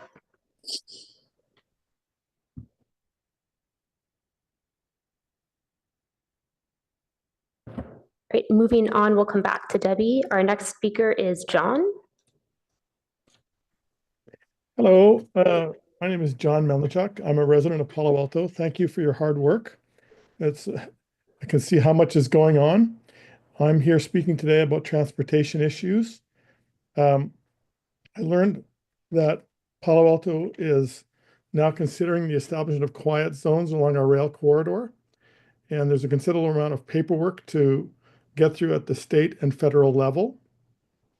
Quiet zones will help reduce noise pollution in Palo Alto by silencing train horn noise that presently blows from 5 a.m. to about 1 a.m. At about 100 decibels, which is the loudness of gas-powered leaf blowers, which are banned in Palo Alto. My question is it possible that our lobbyists could help promulgate the paperwork and help us get through the red tape so it doesn't take 5 years to establish quiet zones? Thank you.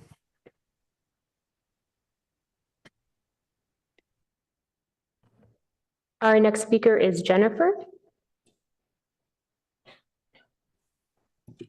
Hi, thank you. Brief correction to an earlier comment I made. Subcommittee meetings are noticed, but outcomes from committees are not as transparent or the consequences known. I would have never known, for example, that the place to address fire safety resource allocation is the Finance Committee. And the interesting input that was made by 15 public speakers at the last Finance Committee meeting may never be known to the rest of the community.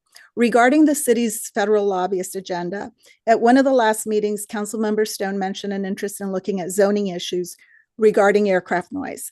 A recent presentation by the Managing Director of Environmental Affairs for Airports Council North America led with the mention of ICAO, the International Civil Aviation Organization, a specialized agency of the United Nations that has guidance about balancing airport operations with community concerns about noise. One part of ICAO is about aircraft source noise standards. You may have heard of the phase outs of louder aircraft stages. The other ICAO guidance is about operational restrictions to balance community concerns. All European airports use this balanced approach model to address aircraft noise. However, the ICAO balanced approach guidance is not serving in the US, despite the US being a leader in ICAO.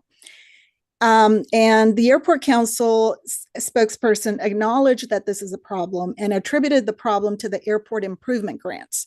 I suggest that if the city is a member of Airports Council, the airport improvement grants are an important issue to challenge, and the city's federal lobbyists may have ideas about how to tackle this as well. Thank you.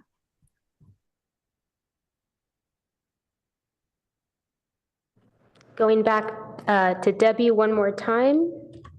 Hello, can you hear me now? Yes, we can. Okay, thank you. I'm Debbie Mytels, and for the past 5 years, I've been an active participant in the Fossil-Free Buildings of Silicon Valley group. We're working to eliminate the burning of methane gas because of its climate disruption emissions. And I'm speaking tonight to thank the city and the staff here for making a recommendation to oppose AB 306. The bill would really abrogate the work of local jurisdictions that have passed REACH codes that would ban the use of methane gas in new construction. And to date, some 58 cities and counties in California have passed such building codes which reach beyond the state standard building codes in order to reduce the emissions from burning methane gas. You've all heard probably about the Ninth Circuit Court of Appeals ruling that the REACH code adopted by the city of Berkeley was invalid because it usurped the federal government's right to determine which energy systems may be used. But this March, another federal circuit court disagreed with the Berkeley ruling and allowed New York City to go ahead with banning gas in new construction. So these disparate rulings have opened up the possibility that California's REACH codes may again be legal. However, the devastating fires in Los Angeles have also added complexity.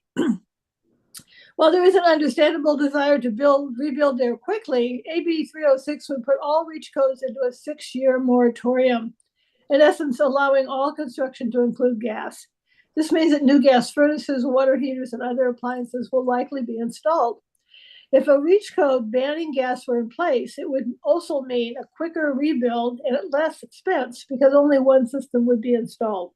And of course, there would be no carbon emissions from burning the methane.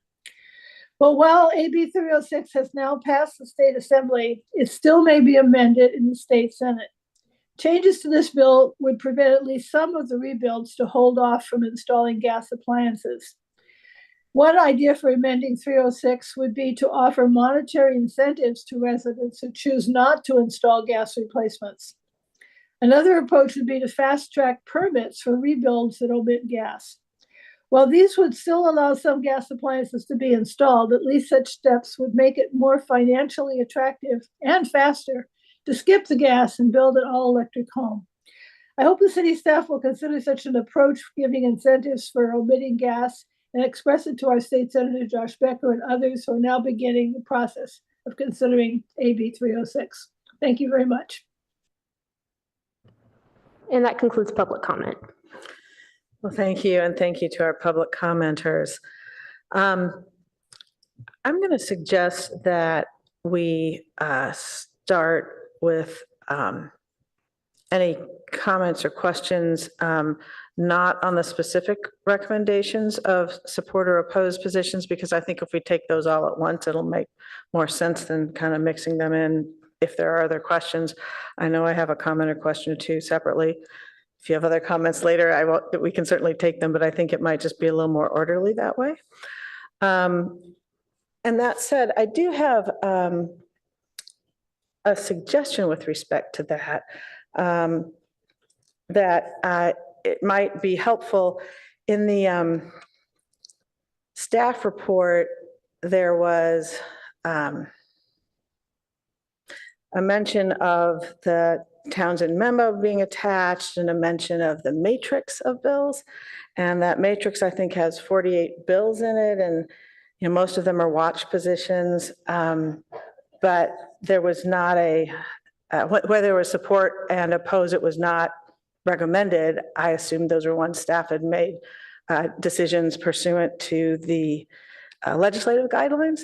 And now it appears tonight that we are being recommended to recommend those positions to council or to someone. And so I'm a little confused by that, and I want to ask, and what I guess my request is next time, if whichever ones we're being asked to consider positions on, could be pulled into a list somewhere and not just sprinkled through a 48-item, multi-page, 20-page document, that would be super helpful, because I didn't know this was something we were going to do until I saw the presentation slides. So I don't know, maybe my colleagues were more aware than I, but I'm kind of caught cold on this, frankly. So I don't know if that's something could be done or if I'm missing something. Hi, Chair Binker. I'm happy to provide some clarification. Thank you. It's a very valid point. The positions on the bills in the PowerPoint, we do believe are in line with the legislative guidelines, which is why we don't require any action from the committee tonight on those bills, unless the committee would like to change the recommended position. Those recommendations are in line with the legislative guidelines. Chair, I think to your point, or maybe I should ask the question, if your point is related to not having that information in advance of the presentation, I think that the point's well taken, and I think we can look at how we bring these types of lists forward rather than as you noted, require a more in-depth review in order to identify them. Yeah, that'd just be real helpful, even if there's just a summary list like on this first slide that's actually in the staff report, and then we could go and find the ones we wanted to look at, would just make it a lot easier to think if we had an objection or had a different recommendation than staff has here. Thank you, that would be great going forward. And let me ask one other preliminary question before I turn it to my colleagues. A lot of these, not a lot, but a number of the bills in the attachment matrix, there's a section called energy utilities and something else. I can't read my own handwriting. Those, I'm wondering, I think I asked when we adopted our legislative guidelines, if there was going to be coordination with NCPA or other entities, you know, that we're members of with respect to their legislative advocacy. And I think it would be super helpful to know, I mean, I noted a couple bills that I've heard in their ledge committee meetings, and I didn't have a chance to go back and say, and to note if there's a different position, the same position, whatever. And knowing that going into this would be very helpful to, because oftentimes one's position is informed by who all lines up on which side of the bills. And if there were some reason we had a different position than, say, NCPA, I think it's unlikely, it'd be, I think, important just to know that. We could certainly take a different position, but that kind of alignment would be very helpful. Well, I'd certainly reinforce or try to assure you that we do try to maintain that coordination. That said, I think perhaps the volume of activity in this moment has made that a little challenging. But Ms. Shelby, would you like to expand on that if that needs any clarification? Yes, absolutely. I just want to note that we have established a very regular cadence with the city's utilities department, particularly with Riley, who kind of manages the city's communications with NCPA, with CMUA, and with all of those other associations that are related to the city's full suite of municipal utilities. So we coordinate very regularly on what they're flagging, what we are flagging, and ensuring that this list is reflective of those bills that have those overlap. May not be totally comprehensive of those associations' policies, but we really try to maintain that regular cadence. So we'll continue to do that. And if there's any questions on things that were or were not included, we're happy to rectify that as well. Yeah, I'd appreciate that. I'm thinking particularly of SB 540, the Becker bill on ISOs. And I think that's one where it's pretty significantly on the radar of NCPA. And we just have a watch position here. So that is one example where it would be good to triangulate those positions. Okay.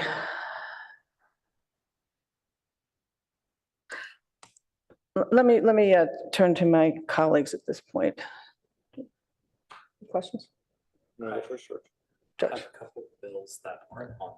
I have a couple bills that aren't on this list. I'm curious to learn more about if that is. Why don't you go ahead and do that, phase. and then we can go through their list. But yeah, go ahead with whatever you'd like. Thank you. I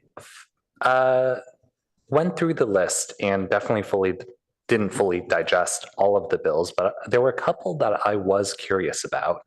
So there is SB 282, which aims to, I think in some cases, accelerate heat pump water heater and other home electrification projects, which seems very in line with Palo Alto's practices and goals. Can you share more context about SB 282 and whether that's something we should consider supporting? Yeah, that's a great question. So Senate Bill 282, is obviously from Senator Wiener's bill portfolio this year. It streamlines local permitting processes for the installation of residential heat pump water heaters to support building decarb efforts. It establishes new responsibilities for local governments in the California Energy Commission to reduce those barriers, costs, and delays associated with the installation. We know that this is a good bill, but from our conversations with utility staff, we understand that there is some trickiness. The bill is opposed by California building officials. And we understand that there are some potentially onerous requirements associated with the full implementation of this bill. The measure went through the Senate local government, or actually the Senate Utilities, Energy and Communications Committee earlier this week. And it did pass. It will go to the Senate Local Government Committee, where we do envision that some more conversations regarding how this can be implemented on a local level will kind of occur. So that's something that we are actively monitoring with the utility staff. We're still kind of working out what and if there are any issues that are Palo Alto specific in terms of the implementation of this bill. But that is a good flag. Thank you. Yeah, and I think that's one that makes sense to watch. I think we definitely don't want to apply onerous restrictions to ourselves or other cities. But maybe this is also an opportunity for the city to lead and write a nice letter that showcases all of our own efforts too, and how the home electrification progress that we've made can translate to the broader state. George, before you go on, I'm going to, sorry, Councilmember Liu, I was being more informal here in the committee, and I'm going to suggest that we be a little less formal procedurally on this one, because I think if we talk through these topics as we take them, it'll be less confusing because there's a lot of different things under this heading. So, and I actually had a comment on that bill. Okay. A specific one and a general one. Specifically, I agree with Councilmember Liu. I think this is one we should pay particular attention to. In fact, I believe this is one that the Air District does support. And the statewide certification program, we talked about economies of scale. Like if you have a contractor, you know, in Menlo Park, and a contractor in Palo Alto, and a contractor in Redwood City, if they all have a common certification and training, you don't have to get, you know, a city by city certified contractor. And I think there's a lot of different benefits toward this one. And I think it's one we should consider more seriously.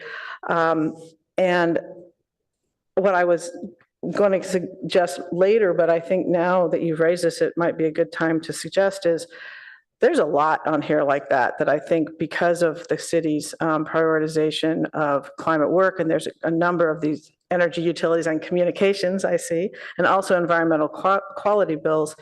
I would be interested in a deeper dive on that. If we can't do that at this policy committee, that's even something I wonder if we could get a recommendation from the Climate and Sustainability Committee. So I think there might be different ways to have deeper conversations on this, but I think we should. There's quite a few here that I think we may, you know, that are on watch positions, and I think we may want to get in on earlier.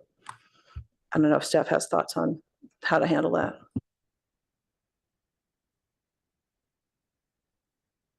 Only to note the need to organize which bills would go to the PNS committee versus which would go to the Climate Action Committee. Because they can't go to both, is that right? Correct. Okay, gotcha. You can't, because I was thinking they could, and it could come back here, but it can't. Yeah, that would get complicated. But all right, well then I'll just say that I would love a deeper dive on the ones in those two categories, because a lot of them look familiar to me from the various other bodies where I sit on legislative committees. And I think that this city might benefit from several of them.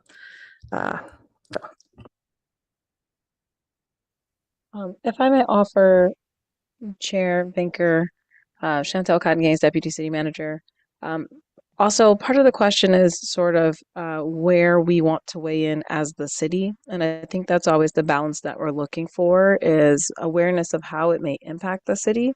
And then also thinking of if we actually want to weigh in on the bill in some sort of formal way. And so I'll just offer that as we're thinking through what's the best place to have the discussion, but also thinking what may we want as a possible outcome related to some of the bills that you're referencing. Yeah, I was going to make that point actually later, but since you just brought it up, I can't remember if it was a year or a couple years ago, Policy and Services actually had a very intentional discussion on kind of how many bills that the city would support each year. And we agreed at that time strategically it would be better to endorse a small handful of bills rather than kind of, I think, what we were doing before, which was anything that really could benefit the city or might harm it. We would take, I think we were a little more aggressive on taking positions. So just for context, if others weren't on PNS at that time.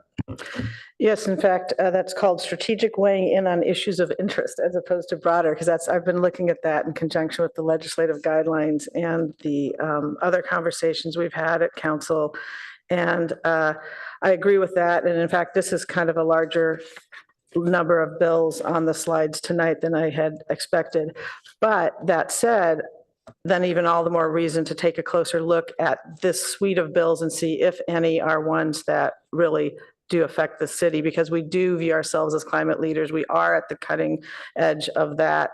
And in this climate, pun somewhat intended, I think we are at risk of having a lot of things shut down from federal legislation, and it may be more important than ever to look at what we need to support at a state level, or at least preserve at a state level. So perhaps we could continue this item or re-agendize this item with an emphasis on those two categories back here at PNS, and that way we don't have to worry about the division between committees.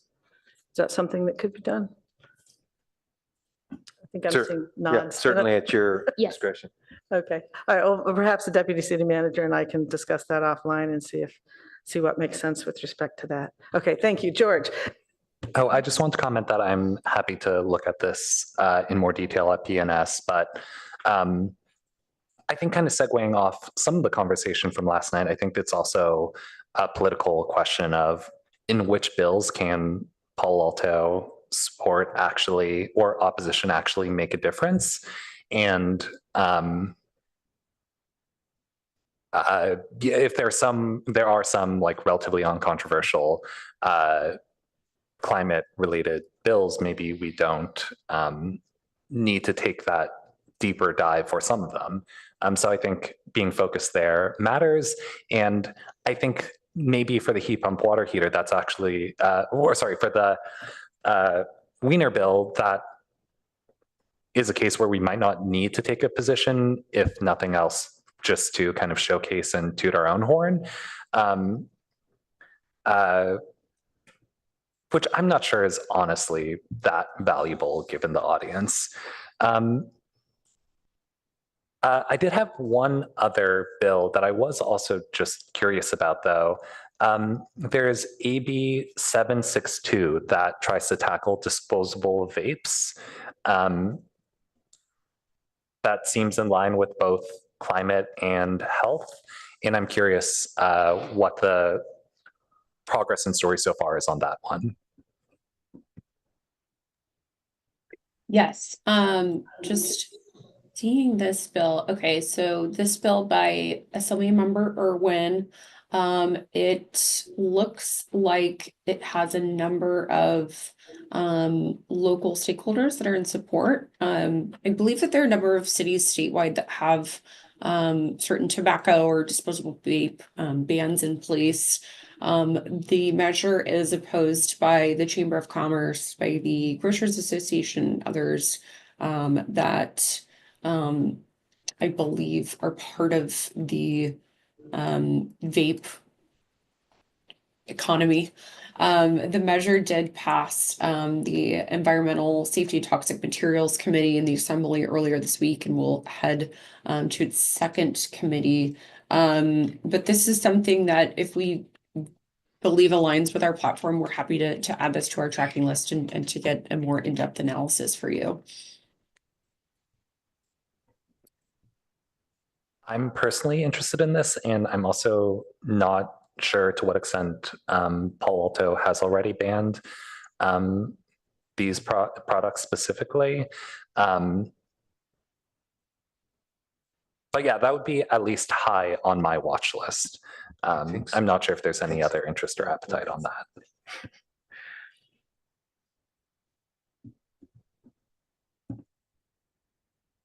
I think staff is going to need to follow up to confirm where we currently are on that.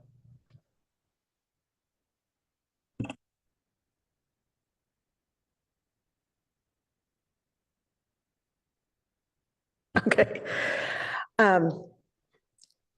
So also following up on the conversation we just had with respect to the legislative guidelines and the legislative guidelines citing to the strategy that Councilmember Stone alluded to on just weighing in on a few bills. It also, in the legislative guidelines, mentions an advocacy process manual. And I understand from staff that that gets updated sometimes alongside or alongside the legislative guidelines, and we didn't do that this year. And I think that that would be something that would help us as well with kind of the how we do, what things go straight to council, what comes here, how deep we go into them. So I'm wondering if we could, I don't know if we need a motion for that, or I can just talk to the deputy city manager offline, but I would like to agendize a review and potential update of the advocacy process manual.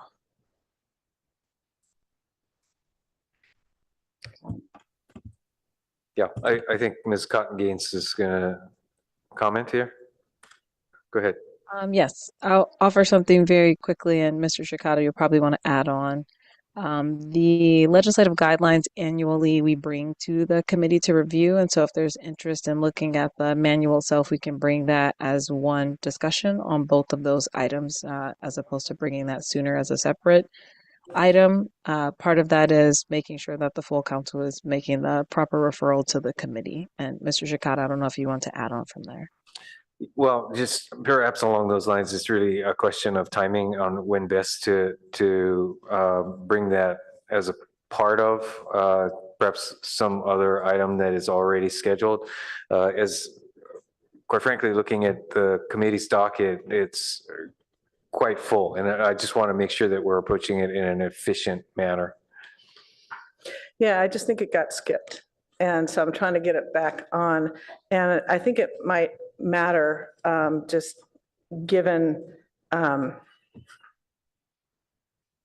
recent circumstances. I think could have been streamlined, clarified, done in a different way. And I think that that's something worthy of conversation without waiting, perhaps a year or toward January. So that's what I was hoping.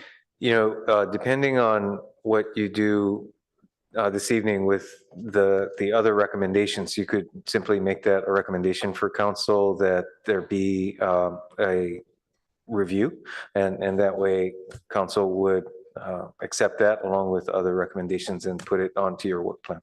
Okay. All right. Thank you for that.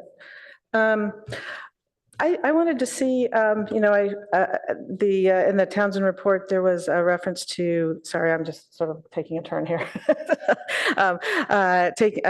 Reference to the 3 grants that are, I guess I would use the term at risk, potentially impacted city funding. And I know the report, I think, was done perhaps 10 days ago, and things I know move fast move fast and they don't move fast right now in Washington. I'm just wondering if there's any update and or if staff could give us any context on the impact, particularly of the large one, that the DOT grant in the amount of $16.5 million. Sure. I can give a quick update, and if other staff have additional information, feel free to weigh in. In fact, we have seen some progress on that, and at the same time, we're reviewing the devil in the details. My understanding is that we've received a proposed grant agreement or something akin to that, and we're looking at the language with some concern that it may include some provisions related to DEI restrictions that may be somewhat problematic. So we are, we'll be looking at that, and we'll advise the council on conclusions. The natural gas one may run afoul of DEI restrictions? Lovely. Okay. Potentially. Thank you. May, yeah. Okay. Well, unless any of my colleagues have anything further, why don't we turn back to the recommendation and see if anybody has any different thoughts or concerns or questions to discern if they have any different views than what the recommendations are that staff recommends based on our legislative guidelines. So, yeah, do you want to just run through them all, or do you want to just go through one by one? Yeah, I'll just kind of go through. Okay, go for it. All right. No, overall, as always, I agree with Townsend on the list that was brought forward. So thanks, Carly, for being here, and I know all the work that you're doing on this. I think these all fit within our legislative guidelines, and as I think them continuing on that more kind of targeted approach is the way to go. Just a couple clarifying questions. AB 306, I know the intent is to try to rush housing because so many areas have been impacted by wildfires, but that's not a targeted bill towards areas that have experienced an emergency. That would essentially freeze those local permitting requirements statewide, regardless of whether there had been an emergency or not. That is correct. It's our understanding that the sponsors of the measure do not view the LA fire situation to be regionally constricted because of the potential displacement into multiple counties statewide. So they've opted to not make it just LA County or Southern California specific. Okay, yeah, I mean, that doesn't make any sense. So glad we're opposing that, and for a variety of reasons. And then two that, well, one that I think did not make the list. I just don't know the number. It came up in conversation last night regarding a bill that has been proposed that would lower the BMR requirement in builder's remedy from 20% to 13%. Are you aware of that? And is that included in one of our recommendations or not? Good question. I believe that was in reference to a bill that passed during last session, AB 1893 by Assemblymember Wicks, and that had to do with reforms to the builder's remedy process. And lowering the affordability requirement and kind of striking a balance between making it more palatable by lowering affordability requirements, but also not capping density, if I'm correct. Okay, so that. Sorry. Okay, so that is now the law, but will apply to, I guess, builder remedy applications that have been submitted probably after January 1st of this year? It's Builder's Remedy 2.0 for those development applicants who select into that track. So newly filed Builder's Remedy can choose the old process or the new process, and it does lower the threshold to 13%. Okay, and I remember from last night, staff is right now looking into understanding of the Builder's Remedy that's on file right now in Palo Alto, what the impact that's having on them. So what I understood from the staff is that there haven't been requests to opt into that track.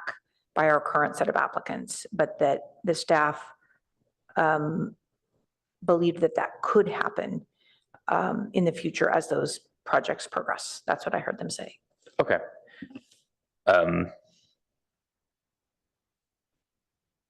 right. And that was last year.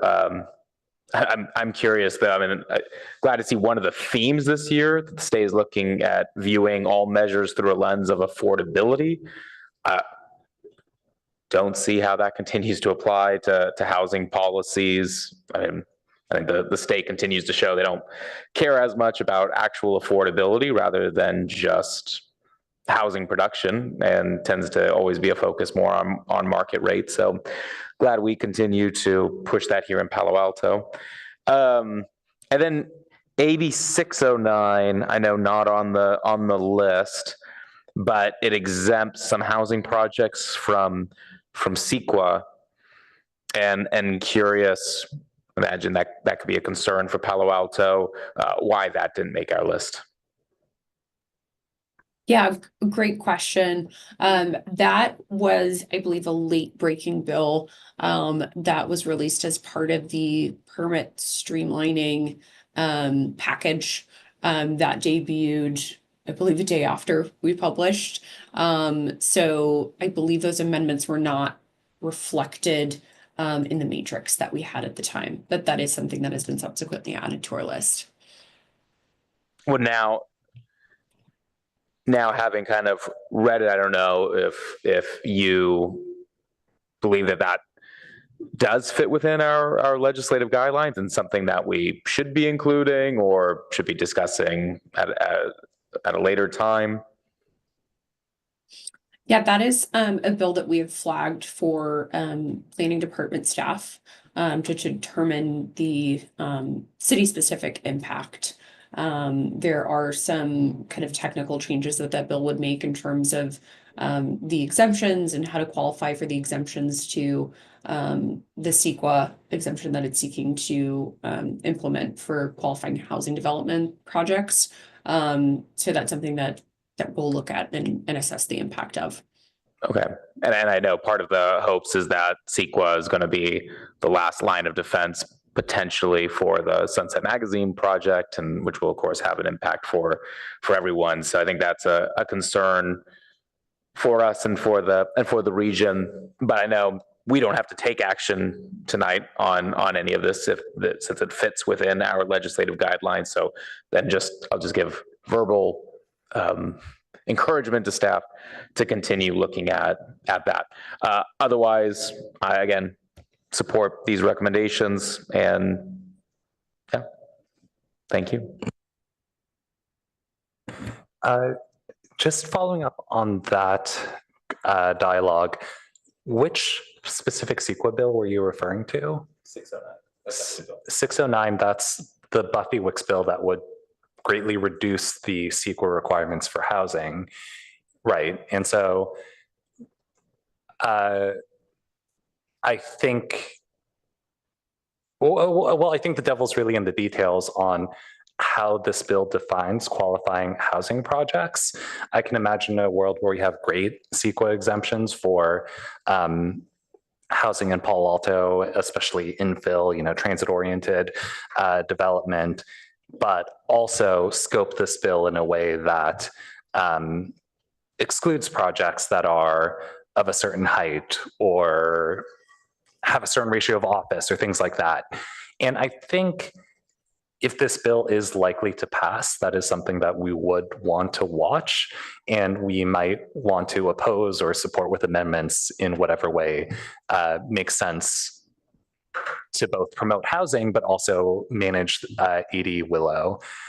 So I think that's actually an opportunity where there could be changes that we really want to fight for or not, depending on how that progresses. So I would also just add that context, though Councilmember Stone did capture it well. I'm just trying to be more explicit there. Otherwise, I support and think that the recommendations are very sensible. There are a couple other things, like I mentioned, about the vaping bill and the home electrification bill that I am also interested in, but happy just to watch those. And we can always come back to that. Thank you. What I'm wondering is there are 6 energy utilities and communications bills and 3 environmental quality bills, and then the 1 additional WIX AB 609.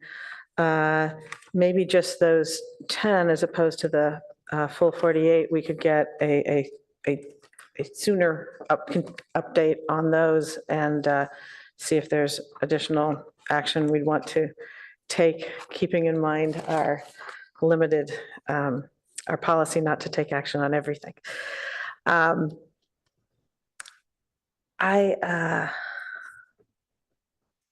right, so on the bills in the slides, just starting with the muralist one, Carly, is that the one that Cal Cities is supporting as well? Because I know they were talking about that down in Burbank, and I think it was also a support position. I just don't remember. I remember I was, Yes. Yeah.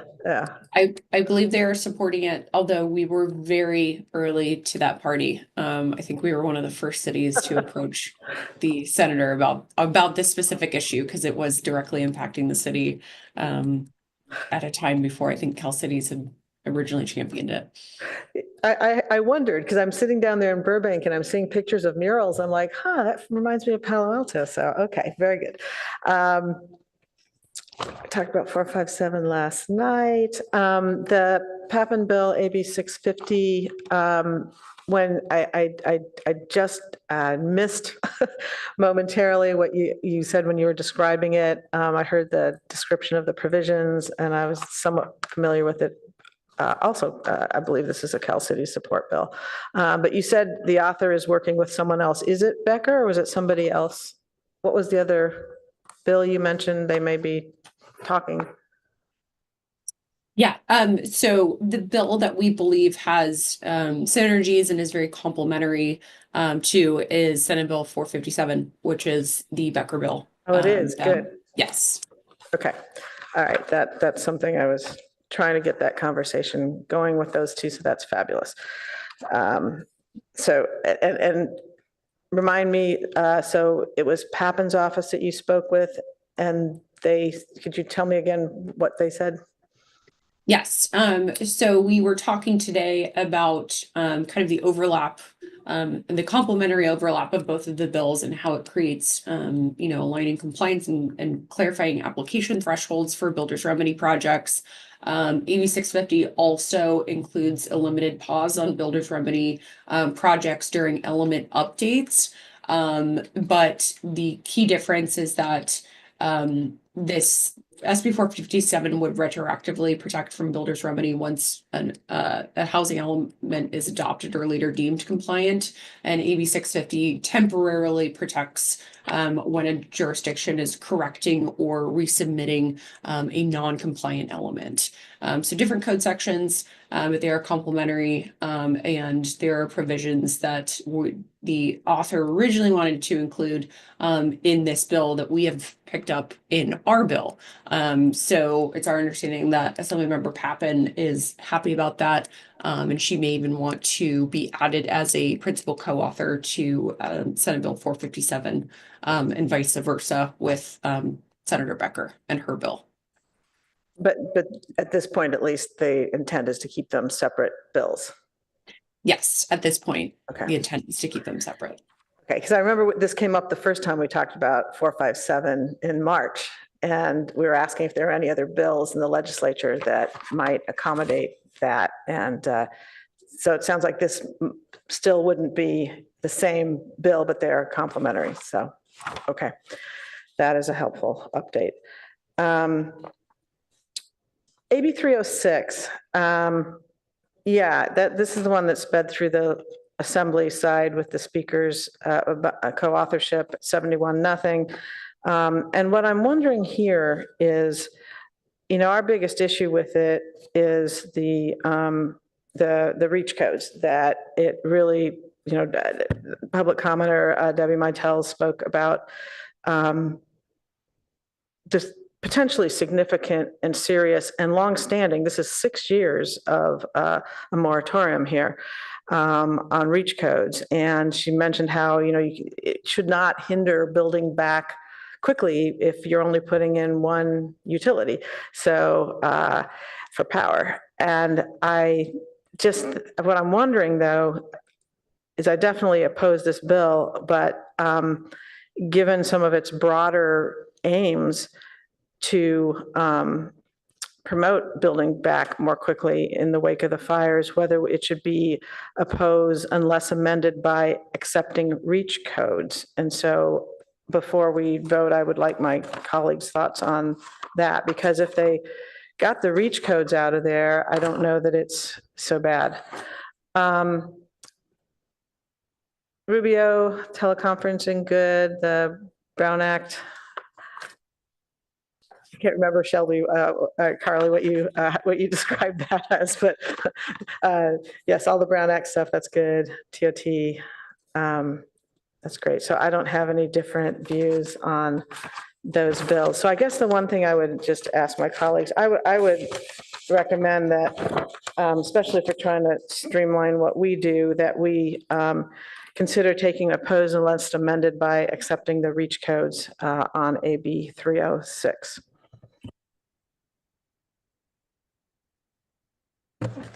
I think that's reasonable.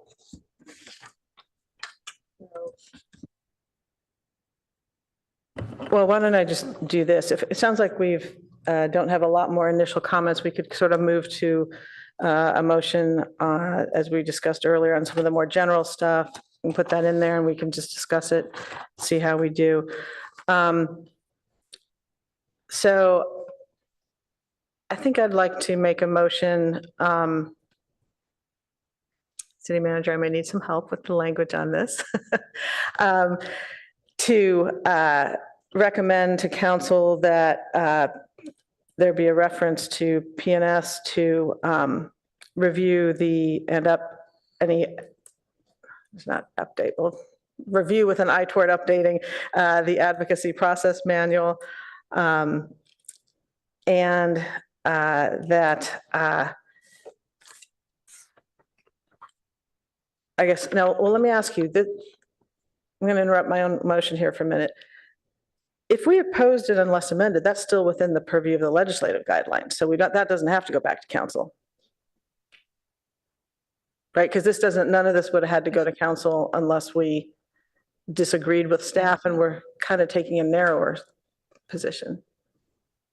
Yes, if I can jump in.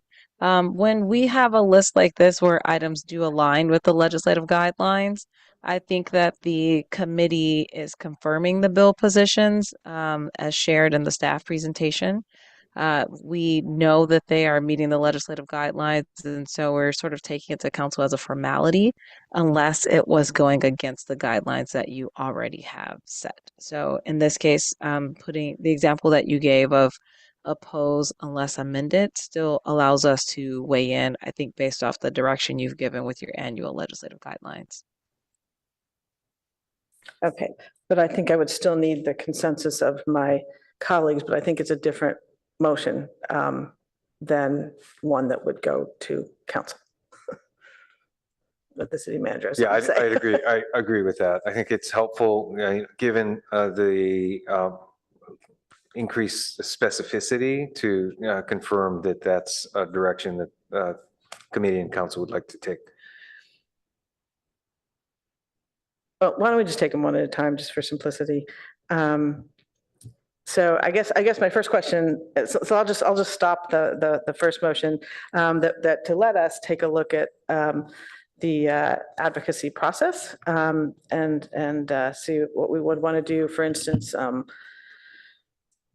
since we don't have a process for analyzing sponsorship, we decided not to do that last night, but that could come up again, and it would be nice if we had a process. I would move that whatever it was I said before. I think it really is to refer to the PNS committee and update to the handbook to address sponsorship or process for sponsoring legislation. Does that make sense? Yeah, the advocacy process, man. Yes. Yes. Okay. Yes, I don't know if I can get a second to that. Second. Thank you. Any discussion? All right. Madam Clerk, could you call the roll on that one? Chair Binker, Yes. Councilmember Lou, Yes. Councilmember Stone. Yes. Motion carries. All right, thank you. So then the only other thing that I will do separately, and I want to make sure I heard the city manager right, because I thought I heard the deputy city manager say it would be within the purview of this committee to take oppose unless amended, because it's still within the guidelines, but I might have heard two different things. So I want to get clear on that. Yeah, I think it's fair. You probably did. Okay. Because I do think again, my thought on the matter is, given the committee is recommending a more specific position, that it would be helpful to just confirm that the council agrees with that direction. I guess I'm confused because we're just doing less. So instead of opposing all of it, we're opposing part of it, which doesn't mean we're taking a position at all on the rest of it. So I don't know why they have to approve us not taking a position, because we watch a lot of stuff. Yeah, so, maybe just to be clear, this is not black and white, and it's certainly within the range of judgment as to what the conclusion should be. Again, I was just suggesting that to the extent that we're giving more specific message ultimately to the legislature on this, that it would be helpful to have the council both awareness and ratification of that position. It's not a hill to die on for me. So if prefer not to include it as part of the motion, then that's fine. I honestly just don't follow. I think maybe I disagree, but I also don't want to die on this hill, and I may just withdraw my motion, but I want to hear what my colleague has to say first. I was just going to confirm Townsend will draft a letter and say why we oppose these bills, right? And so our position would be clear and reference our existing policies and our general climate goals. And so I think that's clear enough that we, want LA to build back quickly and all of those other things. So I don't think we need to take a motion today, and I don't think we need to take the time of the full council, even if it's just to kind of review the history of this item in the colleagues memo. I think we'll be fine either way. I don't want to take the time of the full council either. That's why I was going to withdraw my motion, but this opposing it opposes the things that are meant to streamline and speed housing. I just want to make sure you're clear on that. And if I could just to hopefully reduce the burden on taking the time of the full council, I'm hoping that you all will do a unanimous vote, and then it will be on the consent calendar. So it would be as much for awareness for the council as anything else. So unless, again, other council I'm going to withdraw it vote. because I think then it might get pulled. And then I think there's an interest in speed on this one because it has sped so fast through the legislature. It's been sitting in Senate rules for about a week or so. I don't think it'll go as quickly through the Senate side, but they may get to committee fairly soon. And I don't know when we'd get it back to council. And if that gets pulled, it gets extended. So I'm going to withdraw my motion and let's just leave it as recommended. Unless anyone else has anything more to say about it. Okay. Any other comments on this item? Seeing none, I want to thank Ms. Shelby and Ms. Cotton Gaines for coming in from vacation and from Sacramento after a long day, respectively. And thank you, Christine, Ms. Clerk Pryor, for your work on this. And I think there's just an awful lot going on this year. It's just super important. I will follow up with the Deputy City Manager about whether we can fit on our very full agendas coming up, perhaps an earlier follow-up on some of these other bills in a narrower item. All right. Anything else? I'm getting a thumbs up. All right. Thank you all. We'll end that item. And move to our final item for establish a city council interview selection process for boards, commissions, and committees. Who is doing the staff report on that one? Oh, welcome.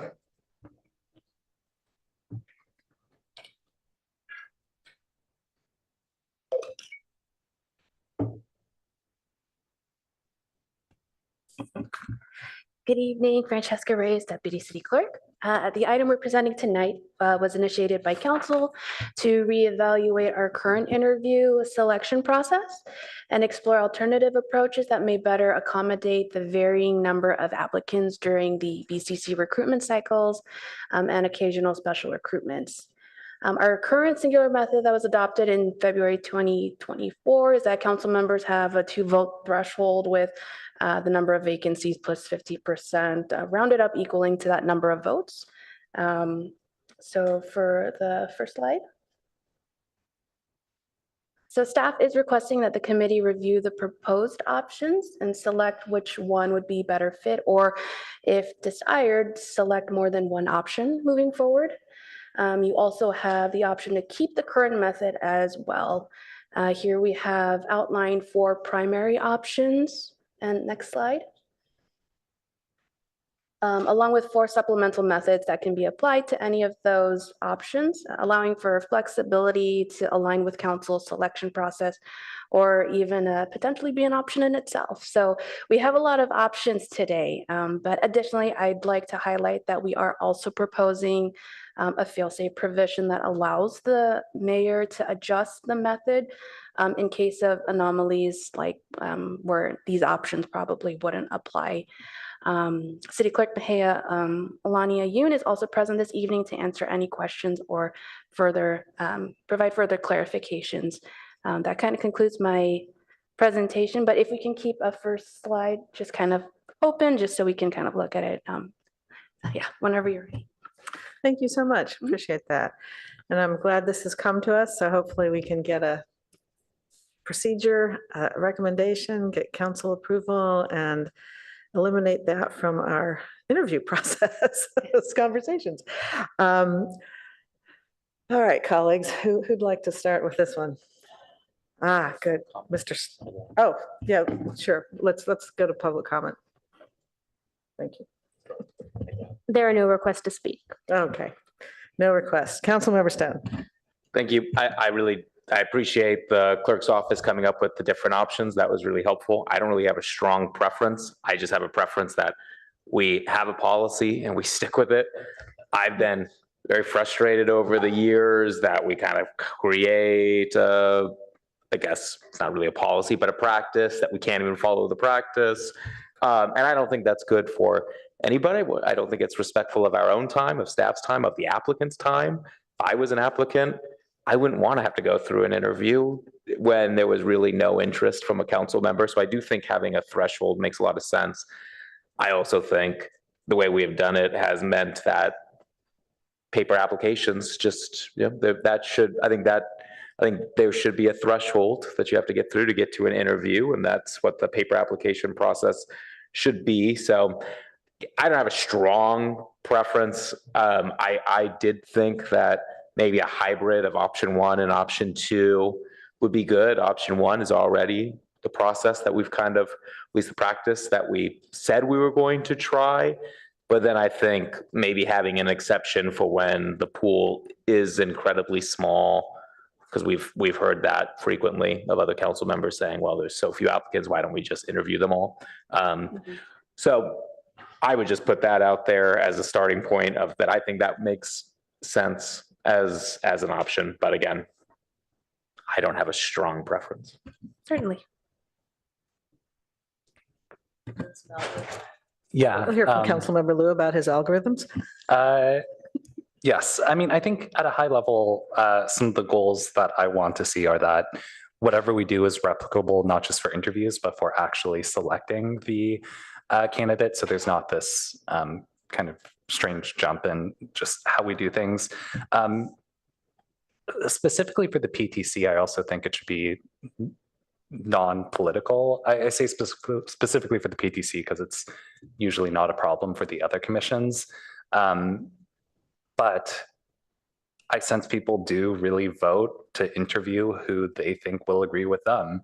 And I think that's also not ideal. I think we'd really want to interview all qualified candidates who have a complete application, kind of more regardless of viewpoint.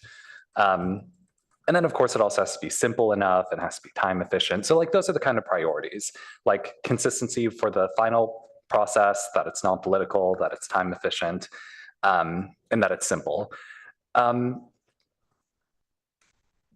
One part or kind of one option, well, I do like option 2. I think that can be folded in. Just we can figure out a threshold and we can include something like that. One concept that I was just trying to formalize, so it's not final at all, is that each council member can basically determine who they think is qualified and has a complete application.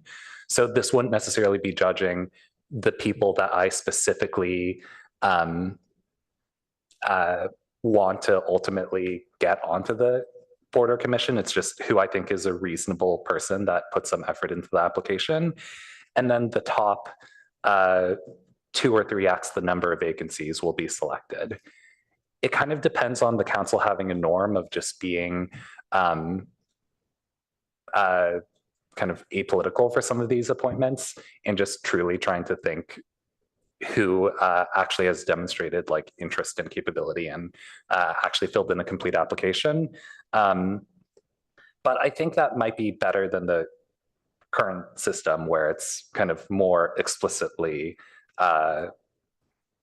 political from what I've seen. So yes, that is the outline of an algorithm that I think we could adopt. So thank you. Yeah, we all crave some kind of certainty, and I think that the applicants deserve that. So this is good. I'm not sure how we can truly get politics out of the process. It's kind of inherently there. But I do think there are a couple of aspects that help it be a good merit-based result. And I don't know that we can legislate that, put it into our policy, but I think we could encourage actually, well, perhaps we could encourage in the policy council members to consider, for example, the how the applicants fit into the commission as a whole, in the sense that I think a lot of commissions, we looked at, there was conversation about this with at the UAC interviews. It's nice to have a lot of differently skilled or differently experienced people around the table. So you might have somebody with a marketing background, somebody with an engineering background, so I think it's nice to build in, what the body is as a group, once it's constituted, and how the applicants fit into that. And also the different viewpoints they bring, demographics, age, part of the city, all of that kind of thing. So I think that thinking about how the applicants fit into the group overall, what viewpoints need to be represented would be perhaps a way to get at the issue that you're raising. It's interesting because just in the, a couple of years I've been doing this, we've had instances where we've had not quite enough applicants, and we have instances, I think one had 19 for a position. I mean, 19 is a lot. I was very glad that we limited that a little bit through our pre-voting, because that would have been an extraordinary number of interviews. But I have a question. So, sometimes we get partial terms, but setting that aside for a moment, I know there's kind of classes on different, like the class of 26, 27, 28 on some of the commissions. Is 4 the largest number of positions that in the normal course would come open at the same time on a given commission? Is 4 the largest number? Yes, 4 is the largest. Okay. Because what I would suggest is we do have some kind of threshold. That we say, if there's, and I'll pick 6 just because, if there's 6 or less applicants, we interview them all, because below that the numbers kind of get skewed and we get to 1.5 and But if there's 7 or more applicants, I would say we select the number of candidates to interview based on the number of openings and maybe just have a fixed number. And so this, I don't know if these are the right numbers, but let me just give you an example to illustrate. So we might say if there's one or two openings, let's interview up to 6 people. If there are 3 openings, let's interview up to 9 people. If there's 4 openings, let's interview up to 12 people, which is a lot, but it's not 19. And then the questions is simply, how do we do the pre-vote to get there? And I would say back to option 1 that we've been using, which I think the 1 plus 50% rounded up, and just take the top however many. So just as a sort of a straw man proposal to put out there, I would suggest we have that up to 6, we interview everybody. Over that, I guess I'd stick with that for 1 to 2, but if there are 3 openings, we'd go up to 9. If there's 4 openings, we'd go up to 12. So I'm curious what folks think about that. I think the less than 6 and also the kind of general kind of 3x rough ratio is exactly what I had written down. I think the problem with option 1, though, is that at least when I voted to interview people, I didn't want to throw away votes. So I knew that some people would definitely get the votes. And so I voted for other people that I was curious about. And if in a case where there are 2 or 3 vacancies, I worry that the city council will have so few votes that they will only vote for the people who came to their office hours or who are well known in the community. And then some of the other candidates might not have a chance, though they could have written, great applications and seem otherwise qualified. So I think there are some limitations to option 1. It is still gameable. So I think having some option where you can select more people than just vacancies plus 50% makes sense. So maybe that's a number we could tweak, where it's vacancies times 2x, and instead of candidates need at least 2 votes, it's the X candidates with the most votes. I think that makes it a little bit tricky to play these games on.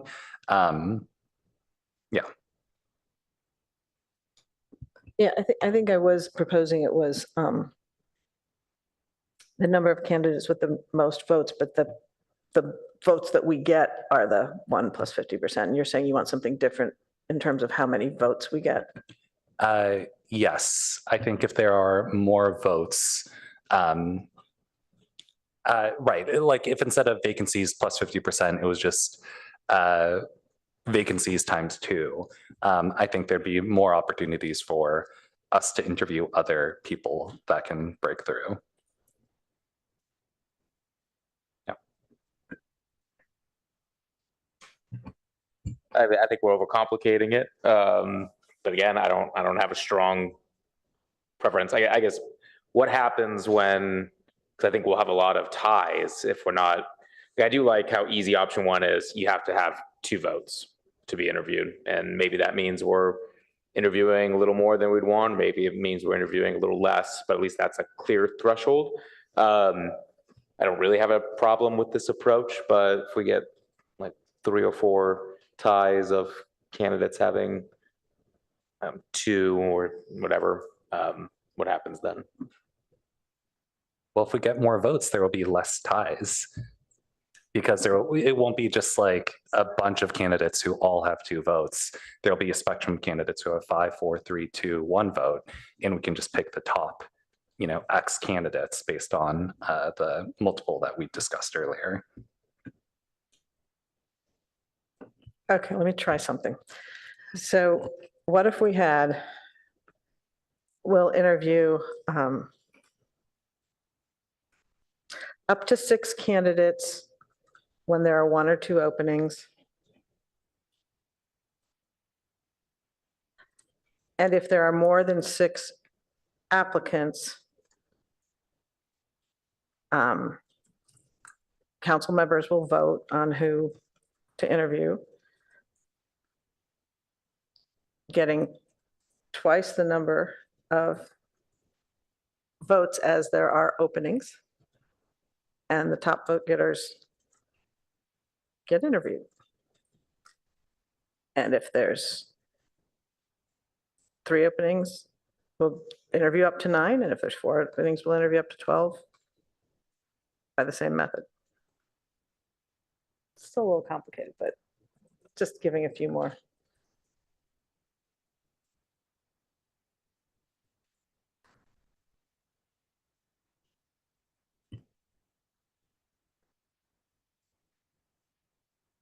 I think the rationale is that if there's, that we can, I mean, in an ideal world, we would interview everybody, but we don't have that bandwidth. So if there's up to 6, I feel like we can do that. But when there's 3 spots, 6 doesn't seem like enough. And that's why I upped it a little to 9 and then again to 12, but over 12 seems like just too many. It just gets confusing. It's hard. So that's just the rationale, is we just interview up to 6, up to 9, up to 12.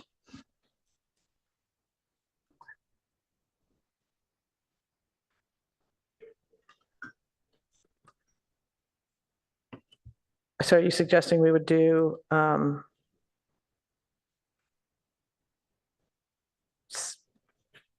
cap of 10 for all of them? So if there were only 3 openings, we might interview 10?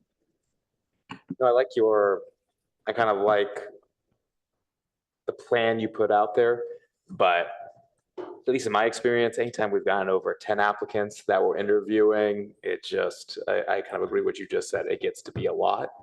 So I kind of like your approach, but maybe on the top end, there was just a hard cutoff at 10 interviews. Well, this might be a good time to confess. In my first draft, it was 6, 8, 10. And so if you're saying instead of 6, 9, 12, you want 6, 8, 10, I don't know what prefer 6, 8, 10. Councilmember Lou thinks about that. Yeah, I think that's fine. There we are. I think we have a proposal. Now, we didn't say that terrifically concisely, so I'll ask Madam Clerk whether she has captured that, and if not, I'll try to say it. Wow, look at that. There it is.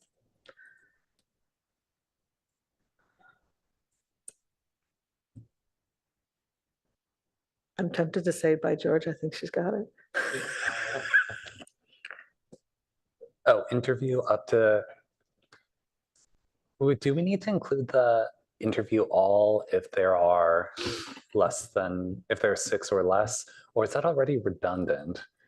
Well, if it says up to, I Yeah, think that we right. wouldn't. Right, we wouldn't even need to vote. We would just automatically interview them all. So yeah, it's saves us a bit of time if we just say we'll automatically vote or interview people if there are less than 6 applicants. Yeah, I mean, I agree it's imperfect, but I think staff knows what we mean. But I don't know, but I'm happy if staff has caught any errors and omissions in our logic here.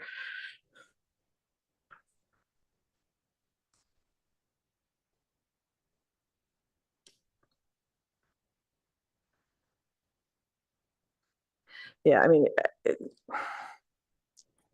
if it's not implicit that if there's not that many candidates, we won't interview them, we can say so, but I think it is. Mm-hmm.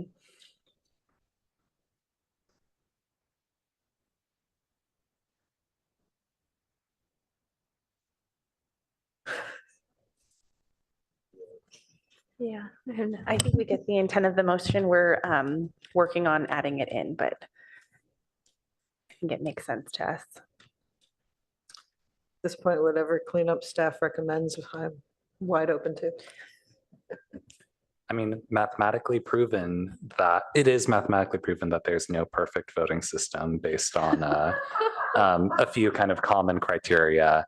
And so, well, I'm glad that we can be imperfect too. Yeah, so we're just going to have to call it and give it a try. We're going to start talking about ranked choice voting and. Yeah, right. I mean, ranked choice voting is great, but I think too complicated for this, and also not mathematically perfect. Local economist Kenneth Era won a Nobel Prize for this and other proofs. So, You know, yeah. I took game theory as an undergrad from a woman who then went on to win the Nobel Prize. So, you know, I'm all over that, you know, stuff. So, but I digress. Have we stalled enough? Not quite.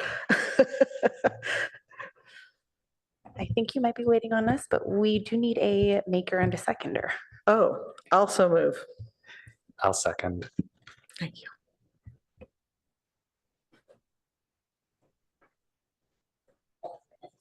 We're not going to let the Parks and Recreation Commission be the only fun group in the city. We are going to make PNS the fun committee. It's too late in the evening. Get me off the dais.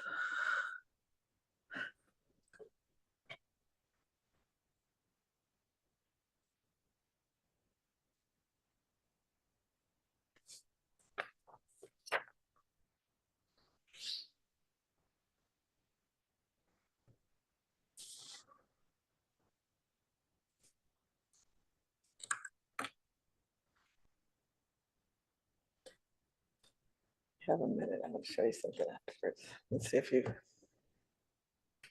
All right. You have to go.